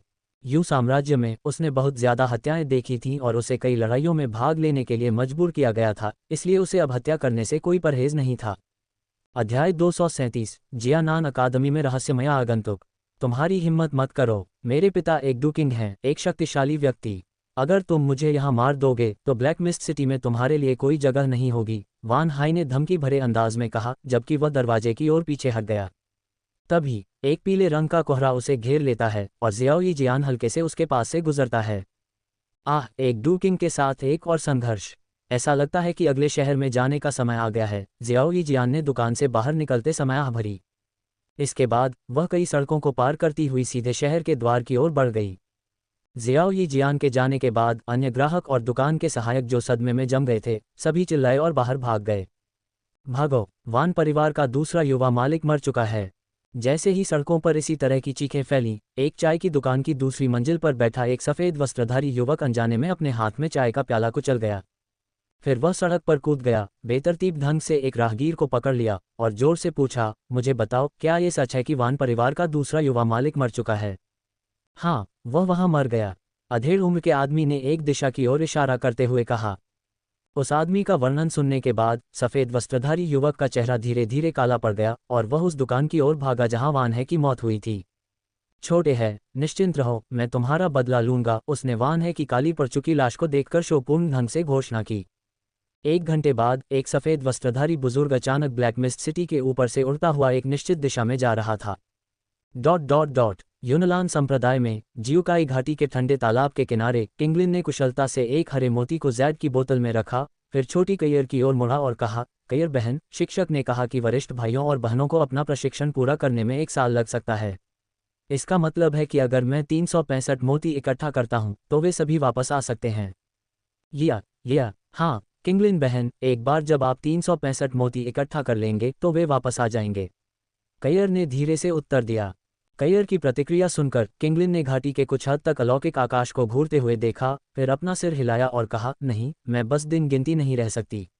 शिक्षक ने जाने से पहले कहा कि उन्हें उम्मीद है कि मैं स्वर्गीय सांप तकनीक का अभ्यास करके triple jade green snake flower पुतलियों की शक्ति को पूरी तरह से विकसित कर पाऊंगा। ये कहने के बाद किंगलिन ने कैयर की ओर क्षमा याचना करते हुए कहा, कैयर, मैं आने वाले समय में शायद तुम्हारे साथ नहीं खेल पाऊंगा। क्या तुम इन जेड बोतलों में एकत्रित मोती डालने में मेरी मदद कर सकती हो? जियो यी जियान के शब्दों को सुनकर कैयर की आंखों में एक जटिल भाव दिखाई दिया, लेकिन उसने सिर हिला दिया। अभ्यास करो किंगलिन बहन, कैयर ठीक हो जाएगी। ठीक है, किंगलिन ने कैयर की समझ के लिए आभार व्यक्त करते हुए दृढ़ता से सिर हिलाया। जब किंगलिन ने साधना के लिए खुद को एकांत में रखने का फैसला किया तो यूनान संप्रदाय के मुख्य हॉल के केंद्र में बैठी एक सुंदर आकृति ने धीरे धीरे अपनी आंखें खोलीं। पति, अब तुम कहाँ हो? मुझे तुम्हारी बहुत याद आती है। खुद से बुदबुदाते हुए उसने अपने हाथ में एक जैद ताबीज पकड़ लिया। ताबीज को घूरते हुए यून को गुहे के शब्द याद आ गए जो उसने जाने से पहले कहे थे, चाहे मैं कितनी भी दूर क्यों न रहूं, अगर तुम इस ताबीज को कुचल दोगे तो मैं तुरंत तुम्हारे पास आ जाऊंगा। क्या वह वाकई वापस आएगा अगर मैं इसे अभी कुचल दूं? यून ने ताबीज पर अपनी पकड़ मजबूत कर ली। लंबे संघर्ष के बाद यून ने आखिरकार जैद ताबीज को न कुचलने का फैसला किया। उसके हिचकिचाने का कारण यह था कि उसे लगा कि अगर ताबीज में वाकई ऐसी चमत्कारी शक्ति है तो इसके निर्माता को इसकी बहुत बड़ी कीमत चुकानी होगी। महाद्वीप के केंद्र में स्थित एक प्राचीन संस्थान जियानान अकादमी ने सदियों से अनगिनत शीर्ष शक्तिशाली लोगों को जन्म दिया है। इनमें से प्रत्येक व्यक्ति ने पूरे देश में बहुत प्रसिद्धि हासिल की है, दुनिया के विभिन्न कोनों में अपना नाम बनाया है। एक अकादमी का सबसे भयानक पहलू जरूरी नहीं कि इसकी फैकल्टी की ताकत ही नहीं, बल्कि इसने हजारों शक्तिशाली व्यक्तियों को जन्म दिया है। अगर जियानान अकादमी को कभी संकट का सामना करना पड़ा तो इन पूर्व छात्रों की सामूहिक ताकत अगर वापस बुलाई जाए तो अकल्पनीय रूप से दुर्जय होगी। महाद्वीप भर में अनगिनत अकादमियों के बावजूद जियानान अकादमी की प्रतिष्ठा बेजोड़ है। ये पुरातनता की आभा में लिपटे इस प्राचीन संस्थान की गहन विरासत की कहानी बयां करता है। पूरे महाद्वीप में सभी जातियों के लोग इस प्रतिष्ठित अकादमी में प्रवेश पाने में गर्व महसूस करते हैं। हालांकि अकादमी के सख्त प्रवेश मानदंडों ने कई उम्मीदवारों को निराश कर दिया है। इस समय जियानान अकादमी के बाहरी प्रांगण के विशाल गोलाकार चौक में अनगिनत छात्र एकत्र हुए थे। उनमें से प्रत्येक ने हल्के नीले रंग के वस्त्र पहने हुए थे और प्रत्येक वस्त्र की छाती पर एक नीला बिल्ला था जिस पर लाल रंग के खून से सना हुआ खंजर उकेरा हुआ था। ऊपर से चौक पर सिरों का एक समुद्र था जो आसमान तक पहुंचने वाले शोर से गूंज रहा था। इस समय एक बुजुर्ग व्यक्ति जो आराम से चाय का प्याला लेकर ग्रैंड स्टैंड में बैठा था अचानक अपनी भौहें सिकोड़कर जल्दी से चला गया। कुछ ही देर बाद वह जियानान अकादमी के प्रवेश द्वार पर दिखाई दिया। एक सफ़ेद वस्त्र पहने व्यक्ति पहले से ही गेट पर खड़ा था। वहां कौन जाता है? बाहरी कोर्ट के डीन हु कियान ने उस रहस्यमय आगंतुक को देखते हुए पुकारा जो अचानक जियानान अकादमी के प्रवेश द्वार पर दिखाई दिया था। मैं गुहे हूँ, सफ़ेद वस्त्र पहने व्यक्ति ने शांति से उत्तर दिया। ये सुनकर हु कियान पहले तो चौंक गया, फिर उसे कुछ एहसास हुआ, उसकी आंखें आश्चर्य में थोड़ी सिकुड़ गईं। तुम गुहे जियामा साम्राज्य के कीमिया राजा हो? वास्तव में यह मैं ही हूँ, गुहे ने सिर हिलाया। हु कियान के चेहरे पर मुस्कान आ गई, उसकी जिज्ञासा बढ़ गई। मैं हु कियान हूँ, बाहरी कोर्ट का डीन। क्या मैं पूछ सकता हूँ कि कीमिया राजा को जियानान अकादमी में क्या लाता है? हुकियान का सवाल सुनकर गूहे ने सीधे कहा, मैंने जियानान अकादमी के आंतरिक प्रांगण में शामिल होने की उम्मीद में बहुत लंबी यात्रा की है। मुझे आश्चर्य है कि क्या अकादमी मुझे समायोजित कर पाएगी। आंतरिक प्रांगण में शामिल होना। वास्तव में कीमिया राजा की प्रसिद्धि के साथ बाहरी प्रांगण में केवल एक प्रशिक्षक के रूप में सेवा करना वास्तव में प्रतिभा का कम उपयोग होगा। हुकियान ने समझदारी से उत्तर दिया, फिर थोड़ी कठिनाई के साथ कहा, हालांकि मुझे आंतरिक प्रांगण के बारे में ऐसे निर्णय लेने का अधिकार नहीं है। मैं तुरंत आंतरिक प्रांगण के एल्डर को इस मामले के बारे में सूचित करूंगा।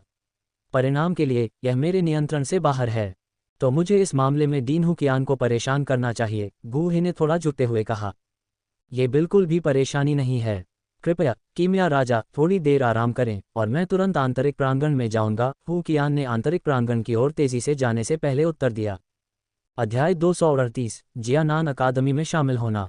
जियानान अकादमी के आंतरिक और बाहरी प्रांगण एक दूसरे से काफी दूर हैं। यहाँ तक कि उच्च पदस्थ डू सम्राट हुकियान को भी बाहरी प्रांगण से आंतरिक प्रांगण तक पहुँचने में लगभग 1 घंटा लग गया। हुकियान के आंतरिक प्रांगण में पहुंचने के कुछ ही समय बाद आंतरिक प्रांगण के भीतर एक भव्य हॉल में जियानान अकादमी के कई बुजुर्ग एकत्रित हो गए, जिनमें महान बुजुर्ग सुकियान भी शामिल थे।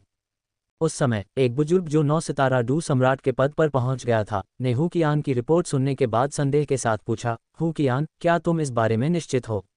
क्या वह व्यक्ति वास्तव में जियामा साम्राज्य का कीमिया राजा गूहे है? ये सही होना चाहिए, हुकियान ने निश्चितता के साथ कहा। क्या तुमने उससे पूछा कि वह जियानान अकादमी में क्यों शामिल होना चाहता है? आंतरिक प्रांगण के प्रमुख सुकियान ने भी अपना प्रश्न पूछा। अच्छा, मैं ये पूछना भूल गया, हुकियान ने धीरे से उत्तर दिया। हुकियान की प्रतिक्रिया सुनकर सुकियान ने एक पल के लिए सोचा और फिर कहा, उस स्थिति में उसे यहाँ आमंत्रित करें। हम उसे रखेंगे या नहीं, ये सभी बुजुर्गों द्वारा मिलकर तय किया जाएगा। ठीक है, मैं जाकर उसे यहाँ ले आता हूँ।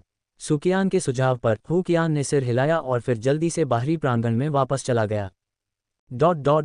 बाहरी प्रांगण में एक शांत अध्ययन कक्ष में गूहे ने हुकियान को वापस आते देखा और अपनी चाय का प्याला नीचे रखते हुए हल्की मुस्कान के साथ पूछा, डीन हुकियान, कैसा रहा?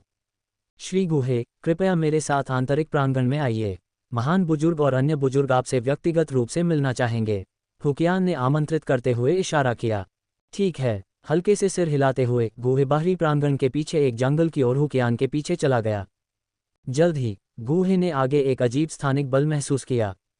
हालांकि स्थानिक बल द्वारा निर्मित इस तरह की बाधा को गूहे अपनी वर्तमान स्थिति में आसानी से दूर कर सकता था, फिर भी वह उस अकादमी के प्रति सम्मान दिखाना चाहता था जिसमें वह शामिल होने की योजना बना रहा था। श्री गूहे, कृपया एक क्षण प्रतीक्षा करें। हुकियान हल्के से मुस्कुराया और फिर गूहे की नज़र में लगभग 10 कदम आगे चला गया। वह रुका, अपना हाथ हिलाया और अपने सामने के स्थान की ओर एक ऊर्जा किरण फेंकी। फिर एक अजीब दृश्य सामने आया। ऊर्जा खाली जगह में एक निश्चित स्थान पर पहुंचने पर पानी पर होने वाली तरंगों की तरह उठी। तेजी से उतार चढ़ाव करते हुए एक बड़ा धुंधला चांदी का गेट लगभग 7 से 8 झांग ऊंचा पतली हवा से प्रकट हुआ। दिखाई देने वाले चांदी के गेट को देखते हुए गूहे ने प्रशंसा की, जियानान अकादमी के योग्य ऐसे गहन रहस्यों को छिपाते हुए। श्री गूहे हमारी चापलूसी करते हैं, यह आंतरिक प्रांगण की सबसे आम बाधा है। गूहे की प्रशंसा सुनकर हुकियान के चेहरे पर गर्व भरी मुस्कान दिखाई दी। एक बहुत ऊंची पहाड़ी को पार करने के बाद गूहे के सामने एक बहुत बड़ा डूबा हुआ बेसिन दिखाई दिया। इस बेसिन का आकार एक विशाल उल्कापिंड जैसा था जो आसमान से गिरा था, जिससे एक विशाल गड्ढा बन गया था। बेसिन के अंदर ऊंची इमारतें खड़ी थीं। एक ऊंचे स्थान से इमारतों के पार उछलते कूदते आकृतियां दिखाई दे रही थीं, जो पिस्सू की तरह इधर उधर उछल रही थीं। आगे देखने पर बेसिन आश्चर्यजनक रूप से विशाल था, यहाँ तक कि किसी की दृष्टि की सीमा से भी केवल ऊंची इमारतें और हरी भरी हरियाली ही दिखाई दे रही थी। पहुंचने पर हुकियान ने बिना रुके सीधे नीचे एक भव्य हॉल की ओर बढ़ गया। जब गूहे हॉल में दाखिल हुआ तो उसने बीच में एक मध्यम आयु वर्ग के व्यक्ति को देखा, जो काली पोशाक पहने हुए था और उसकी आंखें तीखी थीं। उसके चारों ओर लगभग 20 अन्य पुरुष और महिलाएं खड़ी थीं। गूहे ने जल्दी ही पाया कि काले वस्त्र पहने उस व्यक्ति के अलावा जो डू पूर्वज था, लगभग हर कोई डू सम्राट स्तर का था। ऐसी दृश्यमान शक्ति ने पहले ही प्रदर्शित कर दिया था कि जियानान अकादमी को ब्लैक कॉर्नर क्षेत्र में सबसे उत्कृष्ट शक्ति क्यों माना जाता था। सबकी निगाहों के सामने गूहे धीरे से हॉल में आया और काले कपड़े पहने आदमी का अभिवादन किया। मैं गूहे हूँ, आप जरूर एल्डर सुकियान होंगे। गूहे को सीधे नाम से संबोधित करते हुए सुनकर सुकियान कुछ हद तक हैरान हुआ, लेकिन उसने इसे बाहरी तौर पर नहीं दिखाया। जवाब दिया, वास्तव में मैं हूँ। बड़े हुकियान ने मुझे बताया कि श्री गूहे जियानान अकादमी में शामिल होना चाहते हैं। क्या ये सच है? सुकियान ने पूछा। सुकियान का सवाल सुनकर गूहे को पता था कि वह वास्तव में पूछ रहा था कि वह जियानान अकादमी में क्यों शामिल होना चाहता है, इसलिए उसने सीधे कहा, हाँ, मैं अब छठी कक्षा की औषधीय गोलियां बनाने में सक्षम हूँ, और जियामा साम्राज्य के यूनान संप्रदाय के संसाधन अब आध्यात्मिक जड़ी बूटियों की मेरी ज़रूरतों को पूरा नहीं कर सकते। मैं समझ गया। गूहे की व्याख्या सुनकर सुकियान के अंदर भावनाओं का उफान आया। सिर्फ सुकियान ही नहीं, बल्कि हॉल में मौजूद हर कोई जिसने बातचीत सुनी, बेहद उत्साहित था। छठी कक्षा का कीमिया मास्टर। गूहे ने वास्तव में ये स्तर हासिल किया था। यह उल्लेखनीय था कि जियानान अकादमी के भीतर कीमिया कौशल का उच्चतम स्तर केवल 5वीं कक्षा में था। इसके अलावा जियानान अकादमी के खुफिया संगठन द्वारा दी गई जानकारी के अनुसार गूहे की उम्र केवल 30 वर्ष के आसपास थी। इतनी कम उम्र में इतनी उपलब्धियों के साथ वह भविष्य में 7वीं कक्षा का कीमिया ग्रैंड मास्टर बनने का लक्ष्य रख सकता था। ये सोचते हुए जियानान अकादमी के बुजुर्गों ने अपनी आंखों में चमक के साथ गूहे को देखा। बुजुर्ग सुकियान, आपने पहले जिस मतदान के मामले का उल्लेख किया था, मैं उसका पूरा समर्थन करता हूं। अचानक सन्नाटे के बीच एक लाल बालों वाले बुजुर्ग ने घोषणा की। किसने सोचा होगा कि अग्नि बुजुर्ग हमसे भी अधिक उत्साहित होंगे। वह लंबे समय से 5वीं कक्षा के कीमिया मास्टर स्तर पर अटका हुआ है। छठी कक्षा के कीमिया मास्टर से चर्चा करना वास्तव में एक दुर्लभ अवसर है। तस्क, छठी कक्षा के कीमिया मास्टर, ऐसा लगता है कि मुझे और अधिक औषधीय सामग्री तैयार करने की आवश्यकता है। अग्नि बुजुर्ग के बाद कई अन्य बुजुर्गों ने गूहे के जियानान अकादमी के बुजुर्ग बनने के लिए मजबूत समर्थन व्यक्त किया, और लगभग सभी जिन्होंने पहले ही अपनी राय व्यक्त की थी, वे इसके पक्ष में थे। उनकी इतनी सहजता से सहमति जताने की इच्छा 2 कारणों से उपजी थी। सबसे पहले, जियानान अकादमी के शक्तिशाली खुफिया संगठन ने जियामा साम्राज्य में गूहे की पहचान को स्वच्छ और यहाँ तक कि प्रतिष्ठित के रूप में सत्यापित किया। दूसरा, जियानान अकादमी में कई लोग उच्च स्तरीय डू सम्राट या डू सम्राट के शिखर पर अटके हुए थे। छठी कक्षा के कीमिया मास्टर गूहे की मौजूदगी में उनके डू पूर्वज तक पहुंचने की संभावना काफ़ी बढ़ जाएगी। हाँ, ऐसा लगता है कि सभी बुजुर्ग श्री गूहे के आगमन का गर्मजोशी से स्वागत करते हैं। सभी के रवैये को देखकर सुकियान ने एक गर्मजोशी भरी मुस्कान दिखाई और जोर से घोषणा की। उस स्थिति में मैं घोषणा करता हूं कि आज से श्री गूहे आधिकारिक तौर पर जियानान अकादमी के बुजुर्ग हैं।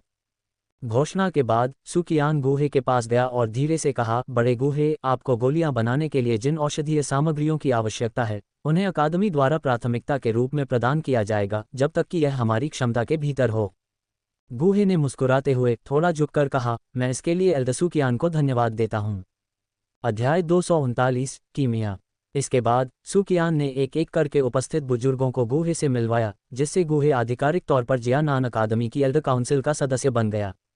जियानान अकादमी की एल्डर काउंसिल में सफलतापूर्वक शामिल होने के बाद जियानान अकादमी के 5वीं कक्षा के कीमियागर एल्डर हुओ और महान एल्डर सुकियान गूहे को आंतरिक प्रांगण दिखाने में असाधारण रूप से उत्साही थे। रास्ते में उन्होंने गूहे को जियानान अकादमी की कुछ विशिष्ट विशेषताओं से परिचित कराया। जब तीनों एक विशाल चौक पर पहुंचे तो गूहे के सामने एक डूबा हुआ भूभाग दिखाई दिया, जिसमें एक विशाल काला टॉवर था जो जमीन के नीचे गहराई में दबा हुआ था, जिसकी केवल नोक और सतह पर एक अंधेरा प्रवेश द्वार दिखाई दे रहा था। जमीन के नीचे दबा हुआ टॉवर, ये कुछ हद तक अजीबोगरीब दृश्य, जिसे गूहे ने पहले उड़ते समय बहुत अधिक महसूस नहीं किया था, अब उसे करीब से देखकर आश्चर्यचकित कर रहा था। इसके अलावा जब गूहे की नज़र ज़मीन से उभरे हुए टॉवर के हिस्से पर पड़ी तो उसने देखा कि टॉवर के आसपास की जगह सूक्ष्म रूप से विकृत और झुर्रीदार लग रही थी। गूहे ने मन ही मन सोचा, ये जियानान अकादमी के प्रधानाध्यापक द्वारा छोड़ी गई मुहर होगी। शायद यह मुहर शुरू में बहुत मजबूत थी, लेकिन इतने सालों के बाद इसकी शक्ति बहुत कमज़ोर हो गई है। अगर मैं अंदर जाना चाहूँ तो दूसरे लोग बिल्कुल भी ध्यान नहीं देंगे। गूहे की नज़र काले टॉवर पर टिकी देखकर सुकियान ने टॉवर की ओर इशारा किया और परिचय कराया। बड़े गू, ये हमारी जियानान अकादमी के आंतरिक प्रांगण का तथाकथित साधना त्वरक sky blazing qi refining tower है। हालांकि हाल ही में कुछ मुद्दों के कारण इसे कुछ समय के लिए अस्थायी रूप से बंद करने की आवश्यकता है। गूहे ने अनुमान लगाया कि सुकियान द्वारा बताई गई समस्याएं गिरती हुई हृदय ज्वाला के कारण होने वाली उथल पुथल के कारण थीं। बिना कुछ बताए उसने आह भरी, ओह, तो ये पौराणिक sky blazing qi refining tower है। कोई आश्चर्य नहीं कि यह इतना राजसी है। हाँ, ये सभी जियानान अकादमी के पूर्ववर्तियों की उपलब्धियां हैं। जियानान अकादमी के भीतर की चीज़ों के लिए गूहे की प्रशंसा सुनकर सुकियान के चेहरे पर गर्व भरी मुस्कान आ गई। जब sky blazing qi refining tower फिर से खुलेगा तो मुझे अंदर जाकर खुद इसका अनुभव करना चाहिए। अच्छा, चूंकि एल्डर गो की दिलचस्पी है, इसलिए मैं निश्चित रूप से एल्डर गो को समय पर सूचित करूंगा। सुकियान ने गंभीरता से सिर हिलाया। चलो चलें, चलो दूसरी जगहें देखते हैं। थोड़ी देर वहां रुकने के बाद वे तीनों चले गए। लगातार चलते हुए गूहे ने देखा कि एल्दहुओ, जो उसके साथ चल रहा था, उसके चेहरे पर हमेशा एक झिझक भरा भाव रहता था। ये बहुत स्पष्ट रूप से देखकर गूहे ने सीधे कहा, एल्दहुओ, क्या आप मुझे कुछ बताना चाहते हैं? गूहे का सवाल सुनकर सुकियान ने भी अपनी नज़रें घुमाईं। उन दोनों के चेहरे देखकर एल्दहुओ का चेहरा लाल हो गया और उसने कुछ शर्मिंदगी से गूहे से कहा, एल्दगू, मैंने छठी कक्षा की औषधीय गोली को परिष्कृत करने के लिए कुछ सामग्री एकत्र की है और इसे परिष्कृत करने में आपकी मदद मांगना चाहता हूँ। गूहे को उम्मीद नहीं थी कि जियानान अकादमी में शामिल होने के बाद कीमिया के लिए उससे मिलने वाला पहला व्यक्ति एल्दहुओ होगा, जो उसके आने से पहले वहां उच्चतम स्तर का कीमियागर था। दूसरी पार्टी द्वारा सौंपी गई कीमिया सामग्री को देखते हुए गूहे ने अपनी आंखें सिकोड़ लीं और तुरंत जवाब नहीं दिया। एक उच्च स्तरीय कीमियागर के रूप में अगर वह कीमिया के लिए किसी भी अनुरोध पर सहमत हो जाता तो यह उसके मूल्य को कैसे दर्शाता। हा, इस शांत माहौल में एल्दहुओ अचानक हंसे, जिससे कुछ अजीब दृश्य टूट गया। यह मेरी ओर से असभ्यता थी। एल्दगू आज ही आए हैं और थके हुए होंगे। यहाँ मैंने छठी कक्षा की औषधीय गोली को परिष्कृत करने के लिए सामग्री के 3 सेट तैयार किए हैं। आप उन्हें पहले ले सकते हैं और जब आपके पास समय हो तो उन्हें परिष्कृत कर सकते हैं। एल्दहुओ ने अपनी भंडारण अंगूठी से समान सामग्रियों के 2 और सेट निकालते हुए कहा। चूंकि एल्दहुओ इतने ईमानदार हैं तो मैं कैसे मना कर सकता था। ये देखकर गूहे ने सावधानी से सामग्रियों के सभी 3 सेट स्वीकार कर लिए। ये देखते हुए कि एल्दहुओ इस औषधीय गोली के लिए कितने उत्सुक हैं, मैं इसे अभी आपके लिए परिष्कृत करूंगा। जैसे ही उन्होंने बोलना समाप्त किया, गूहे की हथेली में एक धधकती हुई कीमिया की लौ दिखाई दी, जिससे एल्दहुओ और सुकियान आश्चर्यचकित हो गए। एल्दगो, क्या आप बिना कड़ाही के परिष्कृत करने की योजना बना रहे हैं? एल्दहुओ गूहे की तकनीक से हैरान थे और अपने संयम को पुनः प्राप्त करने के बाद उनकी आंखें चौड़ी हो गईं। वे कोई भी विवरण चुकाना नहीं चाहते थे। एल्दहुओ द्वारा प्रदान की गई सामग्रियों पर एक नज़र डालने से गूहे को पता चल गया कि उन्हें किस तरह की गोली को परिष्कृत करने की उम्मीद थी। ये प्रभाव में छठी श्रेणी की हुआंगजी गोली के समान एक गोली थी, लेकिन इसके प्रभाव और भी अधिक शक्तिशाली थे, जो डू सम्राट क्षेत्र में लोगों को उनकी ताकत बढ़ाने में महत्वपूर्ण रूप से सहायता करते थे। गूहे के वर्तमान क्षेत्र और कीमिया पर उनके नियंत्रण को देखते हुए वे कीमिया कड़ाही की आवश्यकता के बिना छठी श्रेणी की औषधीय गोली को परिष्कृत करने में पूरी तरह सक्षम थे। इसके अलावा वे सबसे बुनियादी का उपयोग कर रहे थे कीमिया के लिए डुक्यूई ज्वाला। उनकी चौकस निगाहों के सामने गूहे के हाथों में कीमिया ज्वाला लगातार तीव्र होती गई। उसने एक के बाद एक कीमती जड़ी बूटियां निकालीं, जो फिर उसके सामने शून्य में तैरने लगीं। एक मजबूत डुक्यूई में लिपटी हुई छोटे चमकते हुए गोले की तरह चमक रही थी, काफी चमकदार। ये शक्ति है डू सम्राट क्षेत्र का शिखर। क्या यह अफवाह नहीं थी कि गूहे केवल डू राजा स्तर पर था? यहाँ तक कि मैं अभी उसकी असली ताकत का पता लगाने में विफल रहा। गूहे की डुक्यूई की शक्ति से सुकियान भी बहुत हैरान थी। इस समय गूहे ने अपने मन में इस विशेष गोली को परिष्कृत करने की विधि की समीक्षा की, फिर बिना किसी देरी के कीमती जड़ी बूटियों को कीमिया ज्वाला में डालना शुरू कर दिया। कीमिया ज्वाला के शोधन के तहत ये जड़ी बूटियां जल्दी से राख में बदल गईं और शुद्ध औषधीय तरल की बूंदें कीमिया ज्वाला के केंद्र में गूहे की आत्मा शक्ति द्वारा आच्छादित हो गईं। गूहे की गोली को परिष्कृत करने की कठिन विधि को देखकर एल्दहुओ का चेहरा तनावग्रस्त हो गया। कुल मिलाकर केवल 3 सेट की सामग्री थी, उन्हें उम्मीद थी कि सभी बर्बाद नहीं होंगे। अपनी चिंताओं के बावजूद एल्दहुओ ने इस महत्वपूर्ण क्षण में गूहे को बाधित करने की हिम्मत नहीं की। उनकी चौड़ी आंखों में दर्जनों अलग अलग रंग के औषधीय तरल पदार्थ 4 समूहों में विभाजित थे, जिनमें से प्रत्येक अलग अलग विलीन हो रहे थे। अंत में मिश्रित औषधीय तरल पदार्थ की केवल 4 थोड़ी बड़ी बूंदें चुपचाप कीमिया की लौ के केंद्र में पड़ी रहीं। इतनी जल्दी गूहे को गोलियों को परिष्कृत करते हुए करीब से देखने पर एल्दहुओ आखिरकार गूहे के तरीकों से आश्वस्त हो गए। ऐसी कीमिया तकनीकें किसी भी चीज़ से परे थीं जिसकी उन्होंने पहले कल्पना करने की हिम्मत नहीं की थी। औषधीय तरल पदार्थों के 4 समूहों को अलग अलग विलय करने के लिए बहुत अधिक आत्मिक शक्ति और कीमिया ज्ञान की आवश्यकता थी। इसके अलावा ये कीमिया कड़ाही का उपयोग किए बिना किया गया था। इस चमत्कारी तकनीक को देखकर एल्दहुओ को अब इस बात की चिंता नहीं थी कि गूहे गोली को परिष्कृत करने में विफल हो जाएगा। अध्याय 240 ज़ियान। 2 घंटे बाद गूहे के नियंत्रण में औषधीय तरल की 4 धाराओं ने धीरे धीरे एक खुरदरी काली गोली का भ्रूण बनाया। ये हो गया। कुछ ही देर में कीमिया की लौ में गोल काली गोली को आकार लेते देख एल्दहुओ की आंखें उत्साह से चमक उठीं। उसी समय गूहे की हथेली से ऊर्जा की एक तेज लहर फैली, जो तेजी से सभी दिशाओं में फैल गई और गोली के चारों ओर से गोली की एक ताज़ा खुशबू आने लगी। यह क्या है? ऐसा लगता है कि कोई गोलियों को परिष्कृत कर रहा है। 5वीं कक्षा की औषधीय गोली इतनी हलचल नहीं मचा सकती। क्या ये छठी कक्षा की गोली हो सकती है? ऊर्जा की इस लहर को महसूस करते हुए अनगिनत शिष्य और जियानान अकादमी के कुछ बुजुर्ग आश्चर्यचकित हो गए और इस स्थान की ओर दौड़ पड़े। इस समय शून्य से एक बहुत गहरी आवाज आई, सब लोग सुनो, गोली की खुशबू के स्रोत के पास मत जाओ। यह महान बुजुर्ग की आवाज है। शून्य में अपार अधिकार के साथ आवाज सुनकर सभी के कदम रुक गए। मिशन पूरा हुआ। एल्डर हुओ को छठी कक्षा की गोली सौंपते हुए गुहे पूरी तरह से शांत दिखे, गोली शोधन से थकान के कोई लक्षण नहीं दिख रहे थे। एल्डर गो, आपकी गोली शोधन का स्तर वास्तव में मेरे जीवन में सबसे अच्छा है। एल्डर हुओ ने अपने हाथ में गोली को बड़ी प्रशंसा के साथ देखा। ये कुछ भी नहीं है, एल्डर हुओ मेरी चापलूसी करते हैं। गुहे ने एक विनम्र मुस्कान के साथ उत्तर दिया। इस समय एल्डर हुओ को दी गई अतिरिक्त 2 सामग्रियों के बारे में कोई चिंता नहीं थी। गुहे की गोली शोधन प्रक्रिया को देखने के बाद उन्हें लगा कि उन्होंने बहुत कुछ हासिल किया है। न केवल एल्डर हुओ की प्रतिक्रिया तीव्र थी, बल्कि महान एल्डर सुकियान भी गहराई से हिल गए थे।